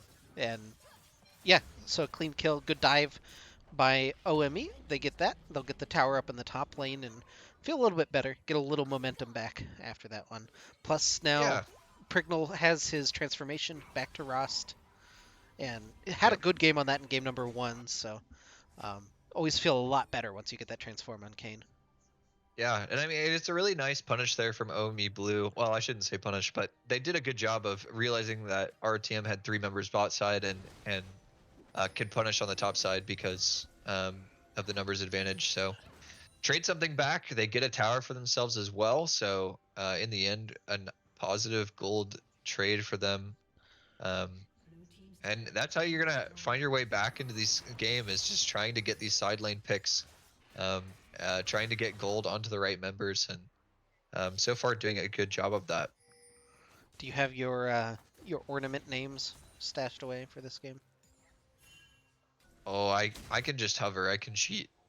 Well, It's you have really the nice you for have the me. one, but there's 4 more that you've got to identify. Well, I'll just wait for them to come through, and then This I is will cheat. this is cheeky. Scrams and Duvranga Very just cheeky. duoing this Baron right now. Just outside of vision. Oh, is Eklabo gonna walk in and see?